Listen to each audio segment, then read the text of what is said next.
Karl પિયર્સને આપેલ coefficient of સ્ક્યુનેસ આપણે જોઈ ગયા. SK is equal two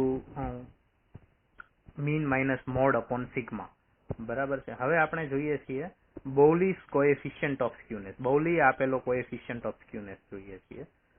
Professor A.L. Bowley coefficient of skewness is based on the quartiles and is given by SK is equal to Q3 plus Q1 minus 2 median upon Q3 minus Q1.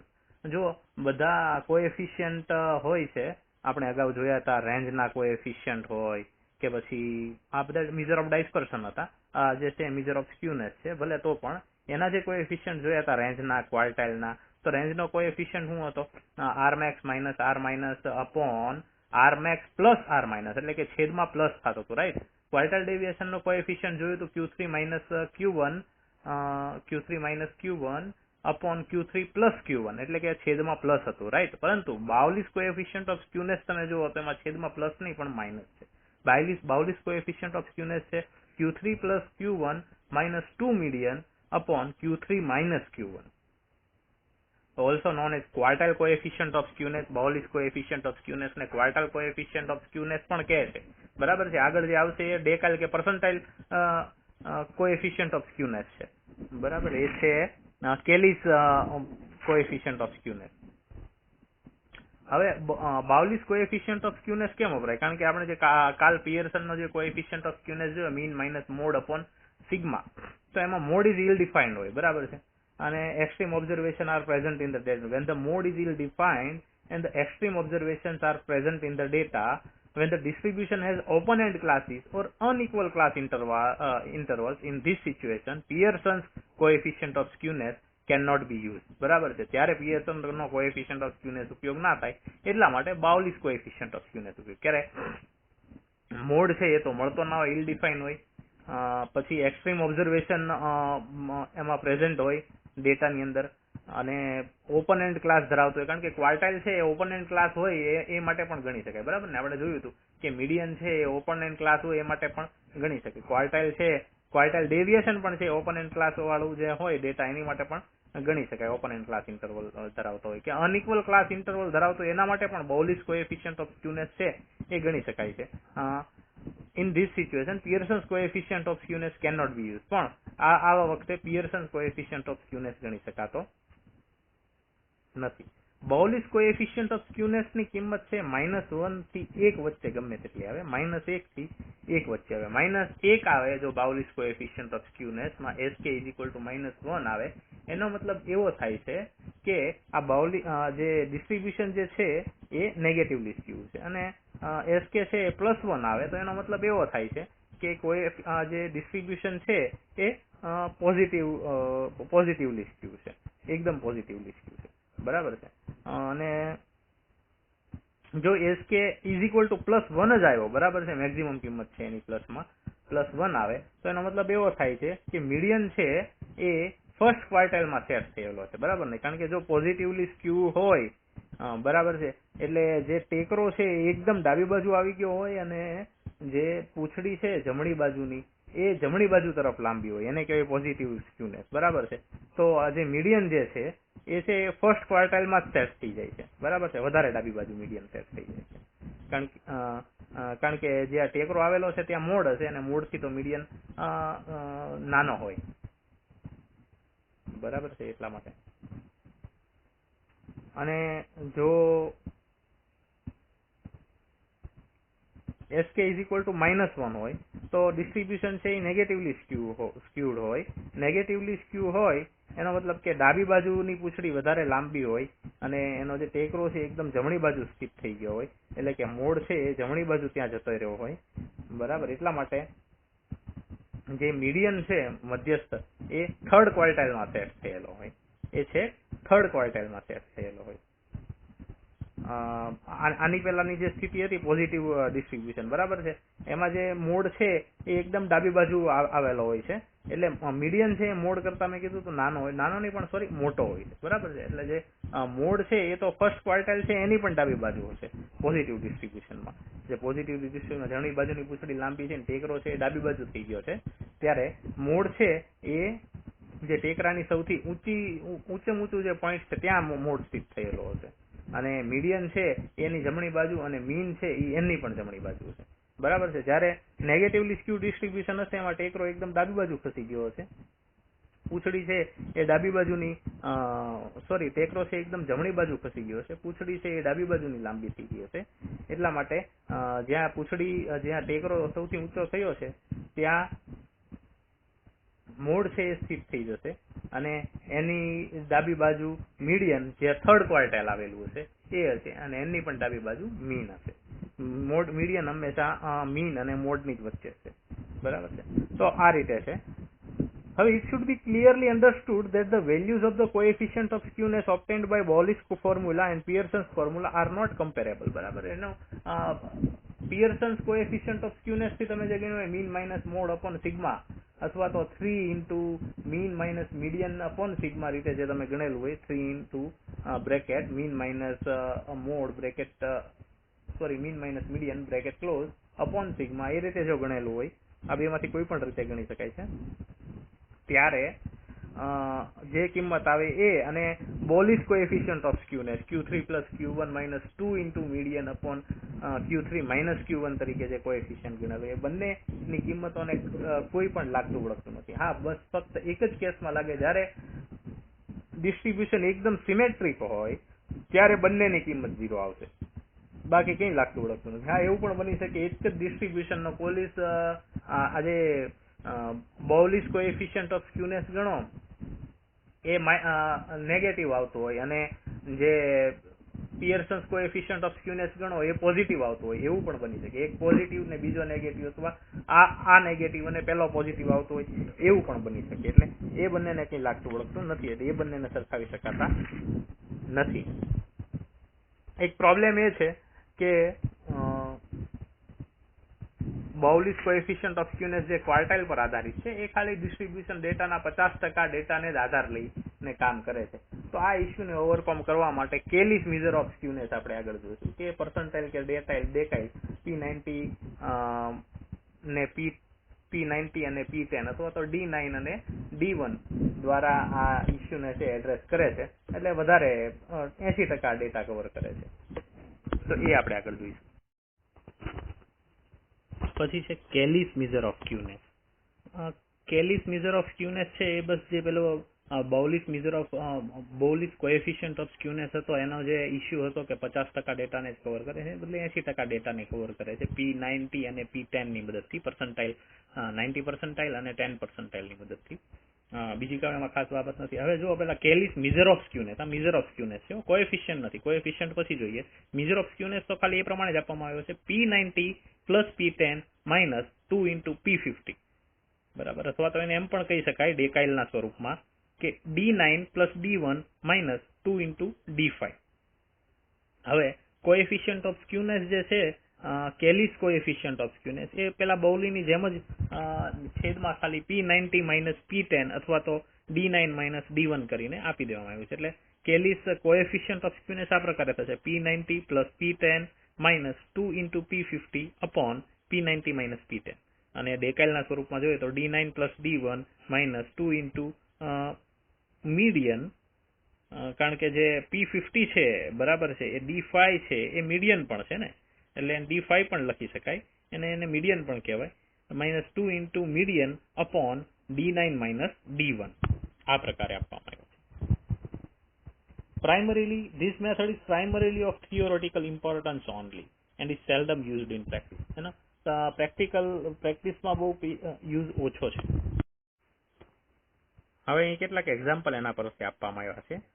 In a distribution the difference of the two quartiles is 15 and their sum is 35. એટલે કે એનો જે difference છે બે ક્વાર્ટાઇલનો એ 15 છે, એટલે કે Q3 minus Q1 જે છે એ 15 છે, એન્ડ ધેર સમ ઇઝ 35 અને Q3 પ્લસ Q1 જે છે એ 35 છે, એન્ડ ધ મીડિયન ઇઝ 20.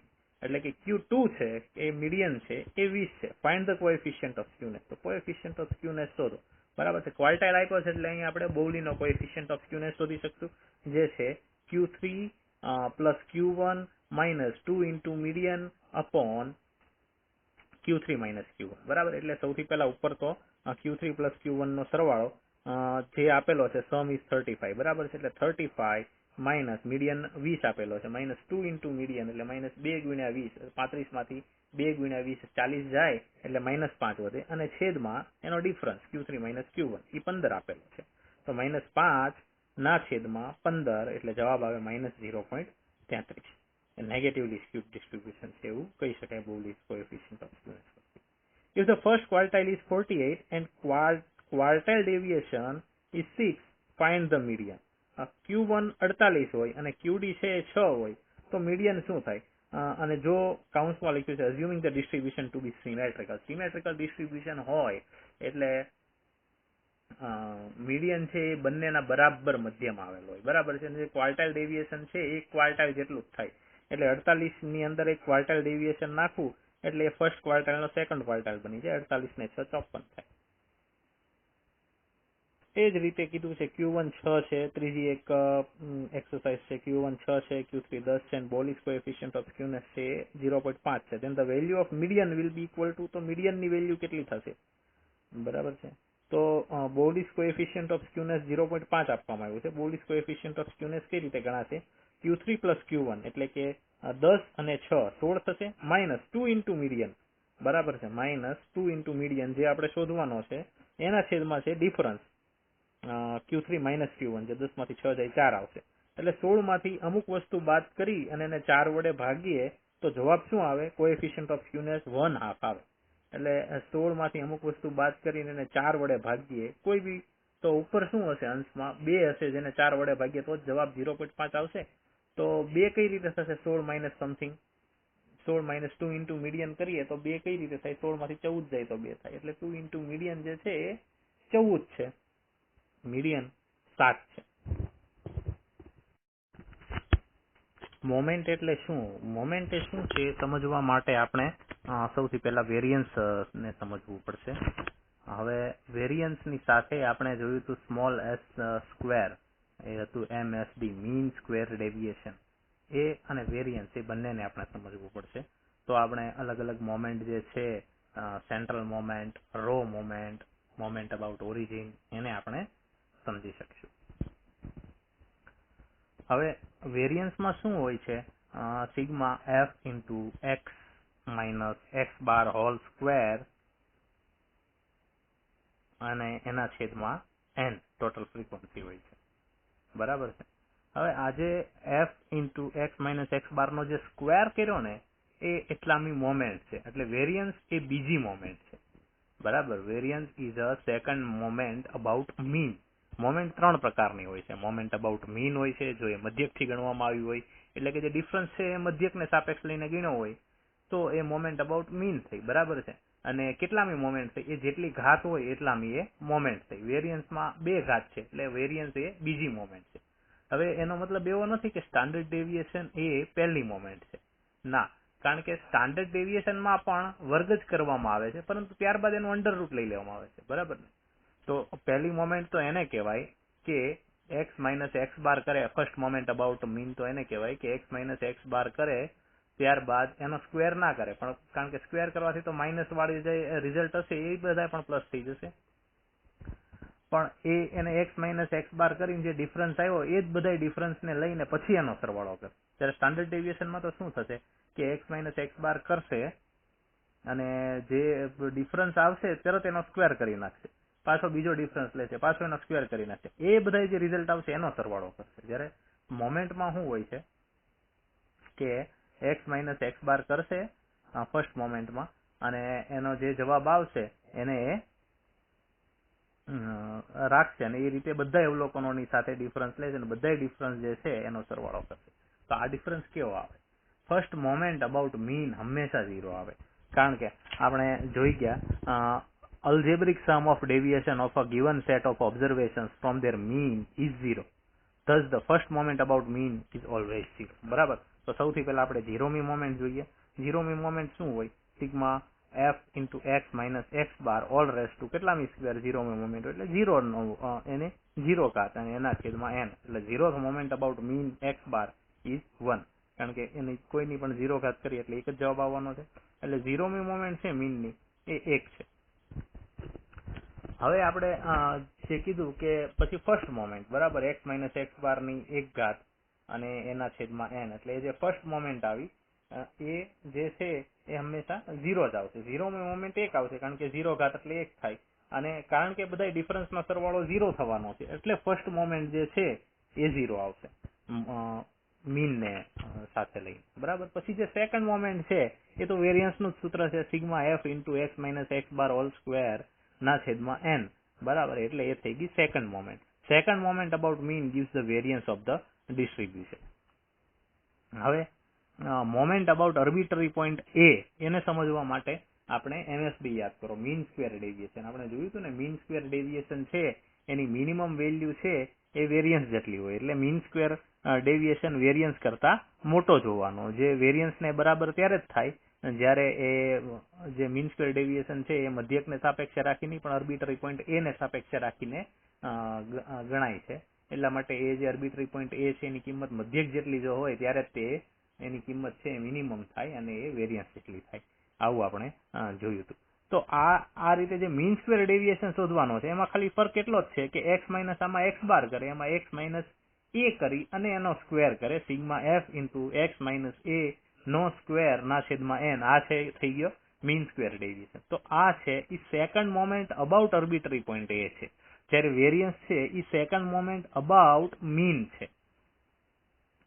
તો આ આપણે આર્બિટરી પોઈન્ટ એ જોશું ની મીન. તો હવે 0th moment about arbitrary point શું થશે? એ પણ એક જ થશે કારણ કે 0 ઘાત 0 મી મોમેન્ટ થવાની એટલે 0 ઘાત થશે એટલે એનો જવાબ 1 આવશે. First moment about arbitrary point શું આવશે? આપણે જોયું કે ફર્સ્ટ મોમેન્ટ અબાઉટ મીન જે છે બરાબર, ફર્સ્ટ મોમેન્ટ અબાઉટ મીન જે છે એ 0 આવશે કારણ કે બધા જ વિચલનોનો સરવાળો લઈએ એલ્જીબ્રિક સમ લેવાનો, એબ્સોલ્યુટ સમ નહીં લેવાનો. જો એલ્જીબ્રિક સમ લઈએ તો એ પ્લસ માઇનસ થઈ અને 0 જ આવવાનો છે. એટલા માટે first moment about arbitrary point હોય એ તો મીન સાથે ડિફરન્સ નહીં લીધો, કોઈ પોઈન્ટ a સાથે લીધો હશે બરાબર છે. તો એનો ડિફરન્સ કેટલો આવે કે જેટલો મધ્યકમાં અને આર્બિટરી પોઈન્ટ a માં જેટલો ડિફરન્સ છે ને એટલો જ જવાબ આવે first moment about arbitrary point x bar minus જે first moment about arbitrary point છે એનો જવાબ એટલો જ આવે x બાર માઇનસ a બરાબર. એટલે x બાર એટલે કે mean minus arbitrary point. Mean અને આર્બિટરી પોઈન્ટ નો difference is first moment about arbitrary point a થઈ ગયું. હવે આપણે આના નામ છે ફર્સ્ટ મોમેન્ટ કે કોઈ બી મોમેન્ટ અબાઉટ આર્બિટરી પોઈન્ટ હોય ને એને રો મોમેન્ટ કહેવાય અને એને મ્યુ આર ડેશ વડે દર્શાવાય. આર એટલે આર્મી મોમેન્ટ એમ. મ્યુ ફર્સ્ટ મોમેન્ટ હોય તો મ્યુ 1 ડેશ વડે દર્શાવાય. મ્યુ 1 ડેશ નો મતલબ એવો થાય કે first moment about arbitrary point A. Mu 2 dash નો મતલબ એવો થાય કે second moment about arbitrary point A. જે સેકન્ડ મોમેન્ટ છે એ તો અબાઉટ આર્બિટરી પોઈન્ટ એટલે શું થઈ ગયું? MSD, mean square deviation. આ રીતે. અને જ્યારે મોમેન્ટ છે એ મીન ને સાપેક્ષે લેવામાં આવ્યું હોય, મોમેન્ટ અબાઉટ મીન છે તો એને કહેવાશે સેન્ટ્રલ મોમેન્ટ બરાબર. તો હવે જોયું આપણે 0th moment about arbitrary point A એક છે અને 0th મોમેન્ટ અબાઉટ મીન જે છે એ પણ શું છે? એક જ છે. એટલે કે ફર્સ્ટ 0th સેન્ટ્રલ મોમેન્ટ એક આવશે અને 0th રો મોમેન્ટ પણ એક આવશે. પછી ફર્સ્ટ મોમેન્ટ જે છે એ ફર્સ્ટ મોમેન્ટ અબાઉટ મીન છે એ કેટલી આવશે? એ 0 આવશે. અને first moment about arbitrary point છે એ x બાર માઇનસ a આવશે, એટલે કે મીન માઇનસ a એના ડિફરન્સ જેટલી આવશે બરાબર. હવે તો આના પરથી x બાર મેળવી શકાય કારણ કે μ1 dash is equal to x bar minus a છે, એટલે x બાર બરાબર એવું લખી શકાય કે a પ્લસ μ1 ડેશ બરાબર છે. હવે આપણે x bar is equal to a plus μ1 dash લીધું એ રીતે a ને જો આપણે 0 લઈ લીધો હોય તો x bar is equal to μ1 dash થઈ જાય. એટલે કે આર્બિટરી પોઈન્ટ a પરથી લેવાને બદલે આર્બિટરી પોઈન્ટ a ની બદલે કોઈ 0 ને કેન્દ્રમાં રાખી અને મતલબ 0 સાથે બધાનો ડિફરન્સ લઈ લો બરાબર છે, તો જે ફર્સ્ટ મોમેન્ટ મળે એ કેટલી મળે? મીન મળે. હવે આમાં એક ત્રીજા પ્રકારની મોમેન્ટ આના પરથી ઉદ્ભવ થાય છે કે મોમેન્ટ અબાઉટ ઓરિજિન. એને કહેવાશે મોમેન્ટ અબાઉટ ઓરિજિન. જો એ ને કેન્દ્રમાં રાખીને ગણ્યું હોય એટલે કે બધા અવલોકનોનો એ સાથેનો ડિફરન્સ રાખ્યો હોય તો એને રો મોમેન્ટ કહેવાય, મોમેન્ટ અબાઉટ આર્બિટરી પોઈન્ટ એ કહેવાય અને જો 0 ને કેન્દ્રમાં રાખીને ગણવું હોય એટલે કે બધા અવલોકનોનો 0 સાથેનો ડિફરન્સ, તો એને મોમેન્ટ અબાઉટ ઓરિજિન કહેવાશે. અને એની જે ફર્સ્ટ મોમેન્ટ છે 0th મોમેન્ટ, તો એની પણ એક જ આવવાની, કારણ કે જે કાઉન્સનો આખો 0મી ઘાત થશે એટલે એ એક આવશે. અને જે ફર્સ્ટ મોમેન્ટ અબાઉટ ઓરિજિન છે એ કેટલી આવશે? મીન જેટલી આવશે. હવે remarks, mu r, the rth moment about the mean, r is equal to 1, 2, 3, are also called the central moment. Rth moment about mean આપણે જે વાત કરી કે એને central moment કહેવાય. Rth moment about any arbitrary point a are also known as row moment. In particular, if we take a is equal to 0, we get x bar is equal to 0 plus mu1 dash. Hence the first moment about origin gives mean, જે આપણે વાત કરી. હવે આમાં જે row moment, central moment છે બરાબર, એના રો મોમેન્ટ સાથેના જે સંબંધ છે એ આપણે યાદ રાખવા જરૂર છે. બુકમાં લખ્યું છે કે the result are of fundamental importance in statistics and should be committed to memory, બરાબર, એટલે આ યાદ રાખવા જરૂરી છે. તો મ્યુ 0 જે છે એટલે કે 0th સેન્ટ્રલ મોમેન્ટ છે એ એક આવશે. એ જ પ્રકારે 0th moment about arbitrary point છે એટલે કે 0th રો મોમેન્ટ છે એ પણ એક આવશે, અને 0th સેન્ટ્રલ મોમેન્ટ છે એ પણ એક આવશે. તો ફર્સ્ટ સેન્ટ્રલ મોમેન્ટ એ 0 આવશે, બરાબર. અને ફર્સ્ટ રો મોમેન્ટ કેટલી આવશે? તો કે એ મીન અને આર્બિટ્રરી પોઈન્ટના ડિફરન્સ જેટલી આવશે. ફર્સ્ટ મોમેન્ટ અબાઉટ ઓરિજિન કેટલી આવશે? તો એ મીન જેટલી આવશે, કારણ કે જે ડિફરન્સ છે 0 નો અને મીન નો, એ તો આ પેલામાં શું હોય, આર્બિટ્રરી પોઈન્ટ એ નો અને મીન નો ડિફરન્સ, આમાં 0 અને મીન નો ડિફરન્સ તો મીન જેટલો જ હોય ને, એટલે ફર્સ્ટ મોમેન્ટ અબાઉટ ઓરિજિન છે એ મીન જેટલી જ આવશે. Mean x bar is equal to a plus mu1 dash, એ આપણે જાણીએ છીએ કે first raw moment is equal to x bar minus a, એટલે એવું કહી શકાય કે x bar is equal to a plus mu1 dash. હવે વેરિયન્સ એટલે sigma square is equal to mu2. Variance is equal to mu2 એટલે કે second central moment. Second central moment mu2 નો રિલેશન આપણે જોઈએ કે રો મોમેન્ટ સાથેનો શું છે. તો mu2 is equal to mu2 dash minus mu1 dash નો સ્ક્વેર. અહીંયા આપણે જોયું mu2 એ સેકન્ડ સેન્ટ્રલ મોમેન્ટ છે એટલે એ પોતે વેરિયન્સ છે, બરાબર. અને mu2 ડેશ છે એ MSD છે, મીન સ્ક્વેર ડેવિએશન છે, બરાબર છે. તો આપણે જોયું કે mu2 ડેશ તો હંમેશા મોટો જ હોવાનો. mu2 ડેશ એ MSD છે, એ વેરિયન્સ કરતા એટલે કે સેકન્ડ સેન્ટ્રલ મોમેન્ટ કરતા તો સેકન્ડ રો મોમેન્ટ છે એ મોટી જ હોવાની. એટલે mu2 બરાબર mu2 dash minus mu1 dash નો સ્ક્વેર એવું થશે. mu3 બરાબર mu3 dash minus 3 mu2 dash mu1 dash plus 2 mu1 dash નો ઘન. આ છે mu3, થર્ડ સેન્ટ્રલ મોમેન્ટ નો રો મોમેન્ટ સાથેનો રિલેશન. ફરીવાર બોલું છું, mu3 બરાબર mu3 dash minus 3 mu2 dash mu1 dash plus 2 mu1 dash નો ક્યુબ. mu4 બરાબર mu4 dash minus 4 mu3 dash mu1 dash plus 6 mu2 dash mu1 dash નો square minus 3 mu1 dash ની 4 ઘાત. mu4 ફરીવાર બોલું છું, mu4 is equal to mu4 dash minus 4 mu3 dash mu1 dash plus 6 mu2 dash mu1 dash નો square minus 3 mu1 dash ની 4 ઘાત. તો આ છે we get for a symmetrical distribution. Symmetrical distribution માટે mu1 is equal to mu3 is equal to mu5 is equal to mu7 is equal to up to is equal to 0. એટલે કે central moment છે એ બધી જ એકી central moment હોય. Symmetrical distribution માટે તમામ એકી સેન્ટ્રલ મોમેન્ટ છે, mu1 mu3 mu5 mu7 એ બધી જ 0 હોવાની. કારણ કે સિમેટ્રિકલ ડિસ્ટ્રીબ્યુશન છે, જે બેકી ઘાત હોય, 2 ઘાત છે, 4 ઘાત છે, તો એ જે બધા ડિફરન્સ હોય એ માઇનસમાં જેટલા ડિફરન્સ આવતા હોય એને પણ પ્લસ કરી નાખશે. પણ એકી ઘાતમાં તો એવું થશે નહીં. પ્લસ ડિફરન્સ પ્લસ રહેશે, માઇનસ ડિફરન્સ માઇનસ રહેશે, ભલે એ બધાની ઘાત થઈ જાય. ડિસ્ટ્રીબ્યુશન સિમેટ્રિક હશે તો એ બધા એકબીજાને નિગેટ કરી અને જેવી રીતે algebraic sum of deviation of a given set of observation from their mean is 0 આવે છે કોઈ બી મતલબ એક ઘાત માટે, આવે છે. તો સિમેટ્રિકલ ડિસ્ટ્રીબ્યુશન હશે તો 3, 5, 7, 9 ઘાત માટે પણ એ 0 આવશે. Hence, for a symmetrical distribution, all the odd order moments about mean vanishes. mu2 less than or equal to mu2 dash. આપણે જોઈ ગયા કે સેકન્ડ સેન્ટ્રલ મોમેન્ટ છે એ less than or equal to second raw moment હોય, બરાબર ને, કારણ કે વેરિયન્સ છે એ નાનો હોય, less than or equal to MSD હોય.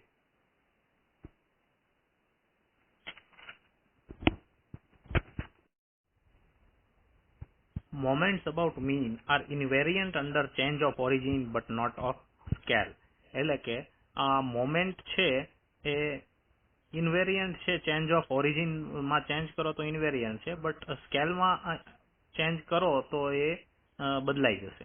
એટલે કે બધા અવલોકનોમાં સરવાળા કે બાદબાકી કરી નાખો તો મોમેન્ટ છે એ જેમની તેમ જ રહેશે, બટ જો એનો ગુણાકાર કે ભાગાકાર કરી નાખો તો મોમેન્ટ છે એ બદલાઈ જશે.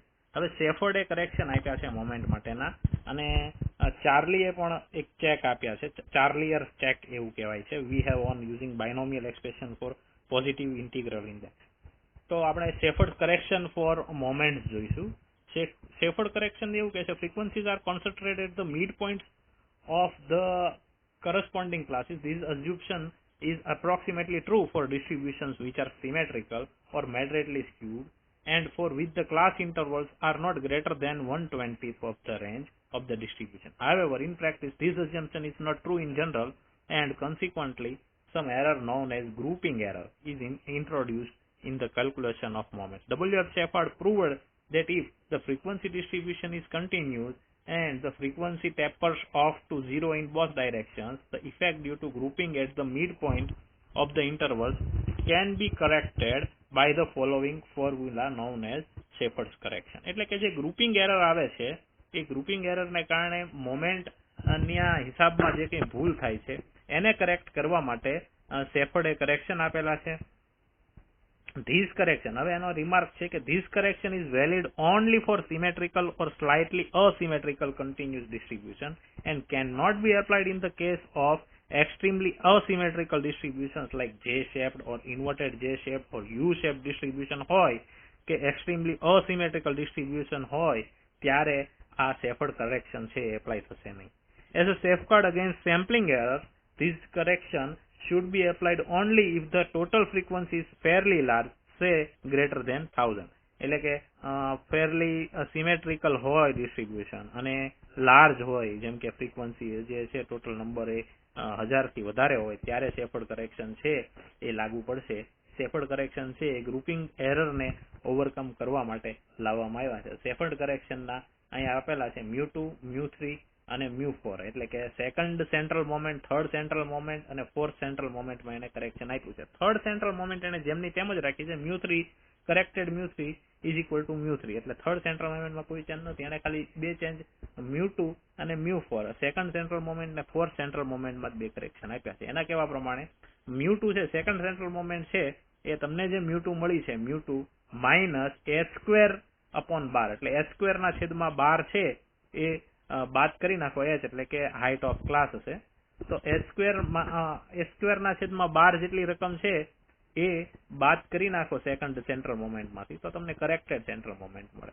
અને mu4 માંથી mu4 minus 1/2 h² into mu2 plus 7/240 into h⁴, એટલું તમે પ્લસ માઇનસ પ્લસ કરી નાખો તો તમને mu4 છે એ કરેક્ટેડ મળે. mu4 માટે ફરીથી બોલું છું, mu2 નું ફરીથી બોલું છું પહેલા. mu2 corrected mu2 is equal to mu2 minus h²/12. Corrected mu4 is equal to mu4 minus h² into mu2/2 plus 7h⁴/240, 240.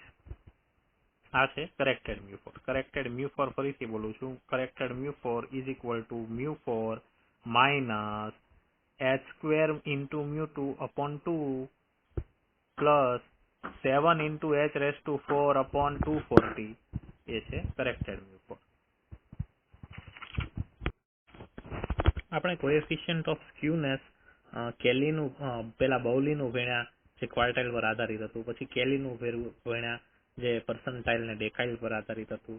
અને પછી આપણે કર્ટોસિસ ભણવાનું છે, પણ કાર્લ પિયર્સને સ્ક્યુનેસ અને કર્ટોસિસ બંને આપેલા છે. હવે આપણે કેલીનું અને બોલીનું જે સ્ક્યુનેસ ભણ્યા એ પછી આપણે કર્ટોસિસ ભણવાનું હોય કે બીજા સ્ક્યુનેસ ભણવાનું હોય, તો વચ્ચે આપણે મોમેન્ટ શું કામ ભણ્યા? મોમેન્ટ આપણે એટલા માટે ભણ્યા કારણ કે કાર્લ પિયર્સને બીટા અને ગામા કોએફિશિયન્ટ આપ્યા છે બેઝડ ઓન મોમેન્ટ. એટલે આ જે બીટા અને ગામા કોએફિશિયન્ટ છે એના પરથી સ્ક્યુનેસ અને કર્ટોસિસ એ બંને માટેના કોએફિશિયન્ટ કાર્લ પિયર્સને આપ્યા છે. અને આ જે બીટા અને ગામા કોએફિશિયન્ટ છે એ મોમેન્ટ ઉપર આધારિત છે, એટલા માટે આપણે પેલા મોમેન્ટ પણ. તો કાર્લ પિયર્સન્સ બીટા અને ગામા કોએફિશિયન્ટ પેલા જોઈ લઈએ. તો બીટા 1 શું છે? તો બીટા 1 ઇઝ ઇક્વલ ટુ μ3 નો સ્ક્વેર અપોન μ2 નો ક્યુબ. જો આમાં પહેલા ઉપર સ્ક્વેર આવશે, નીચે ઘન આવશે, બરાબર છે. એ બીટા 1 છે. બીટા 1 ઇઝ ઇક્વલ ટુ μ3 એટલે થર્ડ સેન્ટ્રલ મોમેન્ટ, બરાબર ને, થર્ડ મોમેન્ટ અબાઉટ મીન. μ3 નો સ્ક્વેર અપોન μ2 નો ક્યુબ. તો કાર્લ પિયર્સને જે બીટા અને ગેમા ઉપરના જે ચાર આપ્યા, બીટા 1, બીટા 2, ગેમા 1, ગેમા 2, બરાબર. બીટા 1 આપણે જોઈ ગયા. બીટા 2 જે છે એ છે μ4 અપોન μ2 નો સ્ક્વેર. μ4 અપોન μ2 નો સ્ક્વેર. હવે μ2 જે છે એ તો વેરિયન્સ છે, એટલે μ2 ને સિગ્મા સ્ક્વેર લખી શકાય. તો આમાં μ2 નો સ્ક્વેર છે એટલે સિગ્માની 4 ઘાત લખી શકાય. એટલે beta 2 is equal to μ4 upon μ2 નો સ્ક્વેર છે એને આપણે μ4 અપોન સિગ્માની 4 ઘાત લખી શકાય. પછી છે ગામા 1. ગામા 1 એ કંઈ નથી બટ બીટા 1 નું પોઝિટિવ અંડર રૂટ છે. Gamma 1 is equal to under root beta 1 is equal two, હવે બીટા 1 જે છે એમાં બીટા 1 છે એ μ3 નો સ્ક્વેર છે એટલે એ μ3 થઈ જશે, અને μ2 નો ઘન છે એટલે આમાં μ2 નો ઘન એટલે μ2 ની 3/2 ઘાત થઈ જશે. કારણ કે આ μ2 છે એ વેરિયન્સ છે ઓલરેડી સિગ્મા સ્ક્વેર છે, તો μ2 ની 3/2 ઘાતને આપણે સિગ્માની 3 ઘાત લખી શકાય. એટલે ગેમા 1 ને આપણે લખશું μ3 અપોન સિગ્મા નો ઘન. પછી છે ગામા 2. ગામા 2 જેવી રીતે ગામા 1 છે એ બીટાનું પોઝિટિવ અંડર રૂટ છે, એવી રીતે ગામા 2 છે એ બીટાથી 3 ઓછા છે. Beta 2 is equal two gamma 2 is equal two beta 2 minus 3, એટલે કે μ4 અપોન μ2 નો સ્ક્વેર માઇનસ, બરાબર છે. It may be stated here that these coefficients are pure numbers independent of unit measurement and as such can be conveniently used for comparative studies. In practice they are used as measures of skewness and kurtosis as discussed in the following section. એટલે આ beta 1 beta 2 છે, આમાં beta 1 છે એ આજે સ્ક્યુનેસ ના major માટે beta 1 ને beta 2 બંને વપરાય છે. એનું જે સૂત્ર છે કાર્લ પિયર્સન નું કોએફિશિયન્ટ ઓફ સ્ક્યુનેસ છે એ SK is equal to under root beta 1 into beta 2 plus 3 under root beta 1 into bracket beta 2 plus 3 upon 2 into bracket 5 beta 2 minus 6 beta 1 minus 9. આ છે કાર્લ પિયર્સને આપેલું કોએફિશિયન્ટ ઓફ સ્ક્યુનેસ છે, જેમાં beta 1 beta 2 બંનેનો ઉપયોગ થયો છે. અને વળી બીટા 2 ના માપ પરથી, બીટા 2 ને ગેમા 2 ના માપ પરથી કાર્લ પિયર્સન છે એ as a measure of kurtosis, Carl Pearson gave the coefficient beta 2 or its derivative gamma 2 defined as below. એને બીટા 2 ને ગામા 2 આપ્યો છે એ measure of kurtosis છે. હવે કોએફિશિયન્ટ ઓફ સ્ક્યુનેસ આપણે જોઈ ગયા. એ સૂત્ર ફરીવાર બોલું છું. SK coefficient of skewness SK is equal to under root beta 1, અંશમાં એવું છે અંડર રૂટ બીટા 1 ઇન્ટુ કાઉન્સમાં બીટા 2 પ્લસ 3 ના છેદમાં 2 ઇન્ટુ બ્રેકેટમાં 5 બીટા 2 માઇનસ 6 બીટા 1 માઇનસ 9. જે નીચે છેદમાં છે એ બધા જ માઇનસ છે અને ઉપર છે એ બીટા 2 પ્લસ 3 પ્લસની નિશાની છે.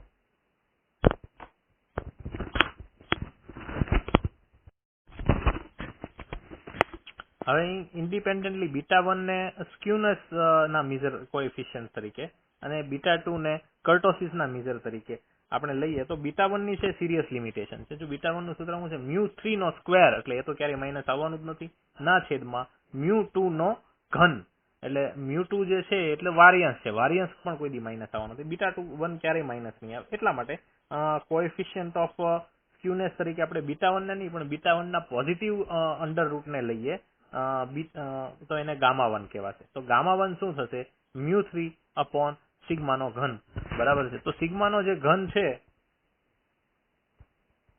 એ એની ઉપર μ3 છે. તો આની જે છે if μ3 is positive we get positive skewness and if μ3 is negative we get negative skewness. જો μ3 ધન હોય તો એટલે કે થર્ડ સેન્ટ્રલ મોમેન્ટ ધન હોય તો આપણી જે સ્ક્યુનેસ છે એ પોઝિટિવ સ્ક્યુનેસ છે એમ સમજવાની, અને μ3 છે એ ઋણ હોય તો આપણી જે સ્ક્યુનેસ છે એ નેગેટિવ સ્ક્યુનેસ છે એમ સમજવાનું. આવું આપણે ગામા1 ઉપરથી તારવી શકીએ. મેજર ઓફ સેન્ટ્રલ ટેન્ડન્સી, ડાયસ્પર્શન ને સ્ક્યુનેસ ત્રણે ભણી ગયા પછી કર્ટોસિસ પણ ભણવું જોઈએ, કારણ કે અમુક એવા પણ ડિસ્ટ્રીબ્યુશન હોય જેનું ત્રણે સરખું હોય, મેજર ઓફ સેન્ટ્રલ ટેન્ડન્સી સરખી હોય, ડાયસ્પર્શન સરખું હોય, સ્ક્યુનેસ સરખી હોય, આમ છતાંય તે એના જે ગ્રાફ છે એમાં તફાવત આવે. તો પૂરેપૂરા કોઈ ડિસ્ટ્રીબ્યુશનને સમજવા માટે ચારેય ચાર ડિફાઇન કરવા જરૂરી છે.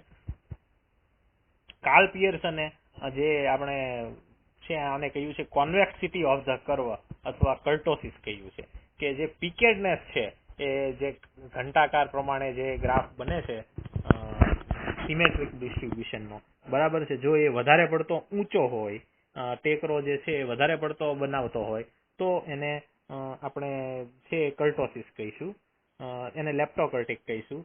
જો એ સિમેટ્રિક હોય તો એને આપણે મેઝોકર્ટિક કહીશું, અને જો એ વધારે નીચો હોય, અહીં હું પોઝિટિવ કે નેગેટિવ નહીં કહું, એનું કારણ છે કે પોઝિટિવ અને નેગેટિવ હું તમને અલગથી સમજાવું, તો એને પ્લેટિકર્ટિક કહેવાય. જો નીચો હોય તો પ્લેટિકર્ટિક, મધ્યમાન હોય તો મેઝોકર્ટિક, અને ઊંચો હોય તો લેપ્ટોકર્ટિક.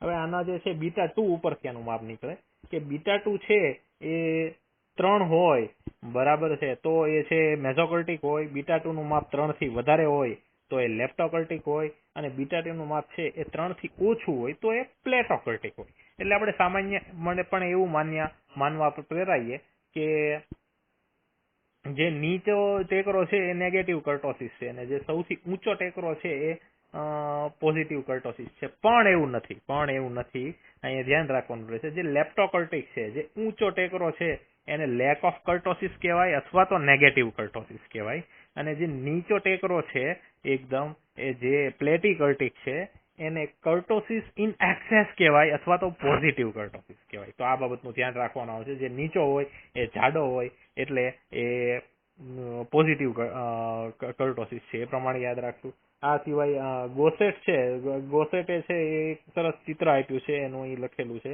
કે ગોસેટ little but humorous sketch is given below. અને જે platycurtic curve like the platypus are squat with short tails. Leptokurtic curves are high with long tails like the kangaroos noted for leaping.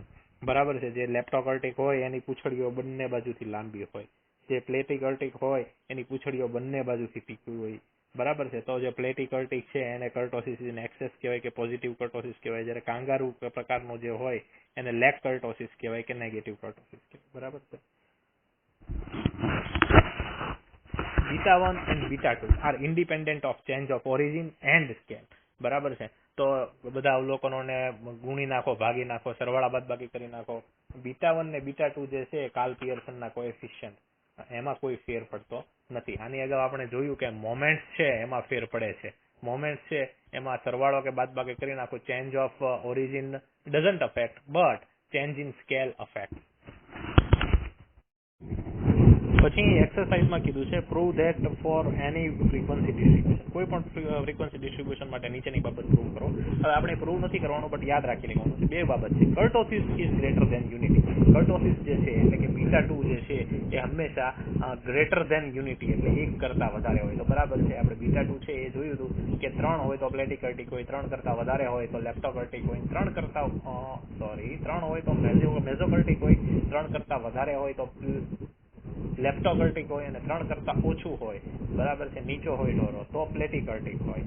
તો કર્ટોસિસ ઇઝ ગ્રેટર ધેન યુનિટી. તો આમાં એ યાદ રાખવાનું છે કે કોઈ પણ હાલતમાં 1 કરતા તો ઓછું ના જ હોય, બરાબર છે. કર્ટોસિસ β2 નું માપ છે. પછી quartile coefficient of skewness is less than 1 numerically. એટલે આંકડાકીય રીતે ક્વાર્ટાઇલ કોએફિશિયન્ટ ઓફ સ્ક્યુનેસ છે હંમેશા 1 કરતા ઓછો છે. બરાબર છે. ક્વાર્ટાઇલ કોએફિશિયન્ટ ઓફ સ્ક્યુનેસ એટલે આપણે જે જોયું Q3 plus Q1 minus 2 into median upon Q3 minus Q1. બરાબર. આ છે બોવલીસ કોએફિશિયન્ટ ઓફ સ્ક્યુનેસ અને એને ક્વાર્ટાઇલ કોએફિશિયન્ટ ઓફ સ્ક્યુનેસ પણ કહેવાય છે. અને એનું માપ હંમેશા Sk +1 થી લઈ અને -2 સુધીની રેન્જમાં હોય છે. જો +1 હોય તો એનો મીડિયન છે, જો +1 હોય તો એ પોઝિટિવલી સ્ક્યુડ ડિસ્ટ્રીબ્યુશન હોય છે. પોઝિટિવલી સ્ક્યુડ ડિસ્ટ્રીબ્યુશન હોય એટલે એનો જે ઢોરો છે એ ડાબી બાજુ આવી ગયેલો હોય છે. એટલે એનો જે ઢોરો છે ડાબી બાજુ આવી ગયો અને પૂંછડી જમણી બાજુ લાંબી હોય છે. એટલે એના જે મીડિયન છે એ Q3 માં સેટ થયેલા હોય છે. એના જે મીડિયન છે એ Q3 માં સેટ થયેલા હોય અને -1 હોય ત્યારે એનો જે મીડિયન છે એ Q1 માં સેટ થયેલો હોય છે. તો આપણે જોયું kurtosis is greater than unity and quartile coefficient of skewness is less than 1 numerically. એટલે 1 થી નાનો જ હોય. બરાબર ને વધીને -1 હોય. મતલબ -1 થી 1 ની રેન્જમાં હોય. સોરી, કરેક્શન છે. બોવલીસ કોએફિશિયન્ટ ઓફ સ્ક્યુનેસ જ્યારે +1 હોય ત્યારે મીડિયન છે એ ફર્સ્ટ ક્વાર્ટરમાં સેટ થયેલો હોય અને બોવલીસ કોએફિશિયન્ટ ઓફ સ્ક્યુનેસ જ્યારે -1 હોય ત્યારે મીડિયન છે એ થર્ડ ક્વાર્ટરમાં સેટ થયેલો હોય. β1 જે છે કાર્લ પિયર્સને આપેલ કોએફિશિયન્ટ β1 જે છે એ હંમેશા પોઝિટિવ હોવાનો છે. એ આપણે જોયું કારણ કે β1 છે એ μ3² અપોન μ2 નો ઘન હોય છે એટલે હંમેશા પોઝિટિવ હોવાનો છે. અને β2 છે એ always greater than or equal to 1 હશે.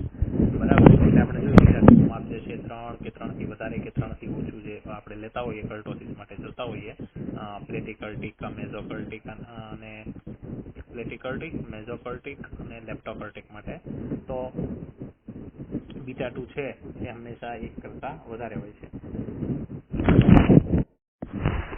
તો અહીં એક બ્લેન્ક આપી છે. આના પરથી ફરી આપણે રિવિઝન કરી છે.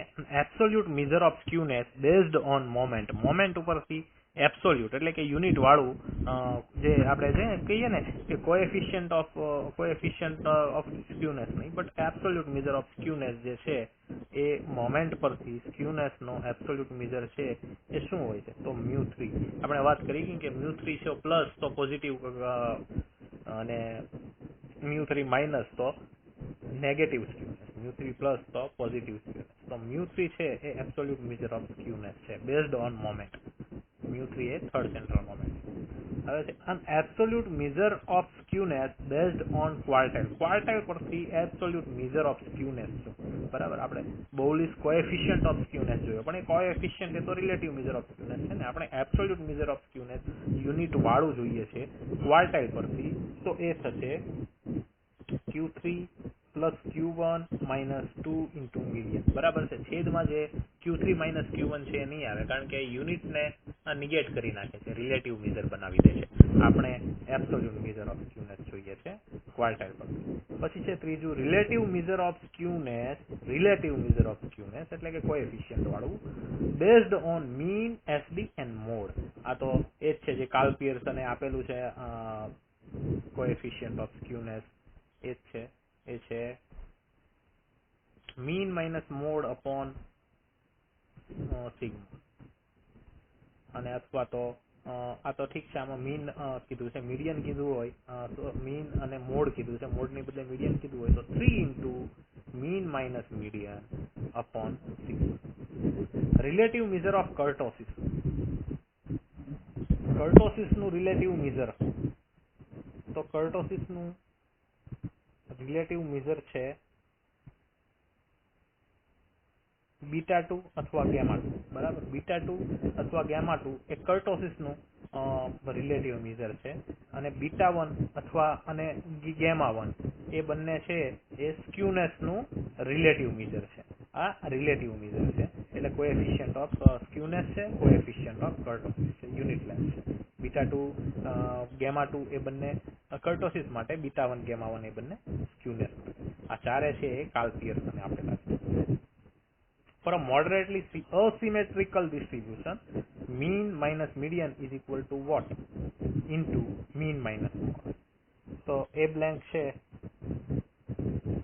એનો જવાબ આવશે 1/3. Mean minus median is equal to 1/3 into mean minus mode. આના પરથી જે બને છે z is equal to 3m minus 2x bar. હવે આપણે કોરિલેશન એનાલિસિસ ભણશું. Such distribution in which each unit of the series assumes two values is called a bivariate distribution. Bivariate distribution શું છે? તો કે આપણે અત્યાર સુધી જે ભણ્યા એ બધા યુનિવેરિયેટ ડિસ્ટ્રીબ્યુશન હતા, જેમાં એક બાજુ વિદ્યાર્થીઓની સંખ્યા લખવામાં આવે x અક્ષ ઉપર, y અક્ષ ઉપર એના માર્ક ગણિતના લખવામાં આવે, એટલે પછી તમે ગ્રાફ બનાવો, એ પોઝિટિવલી સ્ક્યુ ડિસ્ટ્રીબ્યુશન હોય, નેગેટિવલી સ્ક્યુ ડિસ્ટ્રીબ્યુશન હોય. આપણે જોઈએ કે એક સિટીમાં ઇન્કમનું ડિસ્ટ્રીબ્યુશન છે એ હંમેશા નેગેટિવલી સ્ક્યુ ડિસ્ટ્રીબ્યુશન હોય છે. તો હવે એના બદલે એ સિટીના ઇન્કમનું ડિસ્ટ્રીબ્યુશન પ્લસ એના ખર્ચનું, આવા બે વેરિયેબલ લઈને પછી જો ગ્રાફ દોરવામાં આવે છે એને બાયવેરિયેટ ડિસ્ટ્રીબ્યુશન કહેવાય છે. અને બે થી વધારે આ વેરિયેબલ લેવામાં આવે છે, બે થી વધારે વેલ્યુ લેવામાં આવે છે એક જ વેરિયેબલની, બરાબર છે, તો એને મલ્ટીવેરિયેટ ડિસ્ટ્રીબ્યુશન કહેવાય છે. If we measure more than 2 variables on each unit of a distribution, એટલે એક એકમના એક થી વધારે વેરિયેબલ લેવામાં આવે, બે વેરિયેબલ લેવામાં આવે, તો bivariate distribution. It is called a multivariate distribution if more than 2 variable taken on each unit, દરેક યુનિટના બે થી વધારે, તો એને મલ્ટીવેરિયેટ ડિસ્ટ્રીબ્યુશન કહેવાય. હવે એમના કોરિલેશનની વાત છે. Types of correlation. પોઝિટિવ ને નેગેટિવ કોરિલેશન હોય છે. પોઝિટિવ કોરિલેશન એટલે જો વધે if the values of the two variables deviate in the same direction, that is, if the increase in the values of one variable results on an average in a corresponding increase in the values of the other variable, or if a decrease in the values of one variable results on an average in a corresponding decrease in the values of the other variable, correlation is said to be positive or direct. Positive correlation કહેવાશે અથવા direct correlation કહેવાશે. જો એક વેરિયેબલની value વધે અને બીજા વેરિયેબલની વેલ્યુ વધતી હોય અને ઘટે તો ઘટતી હોય તો પોઝિટિવ કે ડાયરેક્ટ કોરિલેશન કહેવાશે. અને ઉલટું હોય, એક વેરિયેબલની વેલ્યુ વધે તો બીજાની ઘટે અને આની ઘટે તો આની વધે તો એને નેગેટિવ કોરિલેશન અથવા ઇનવર્સ કોરિલેશન કહેવામાં આવશે.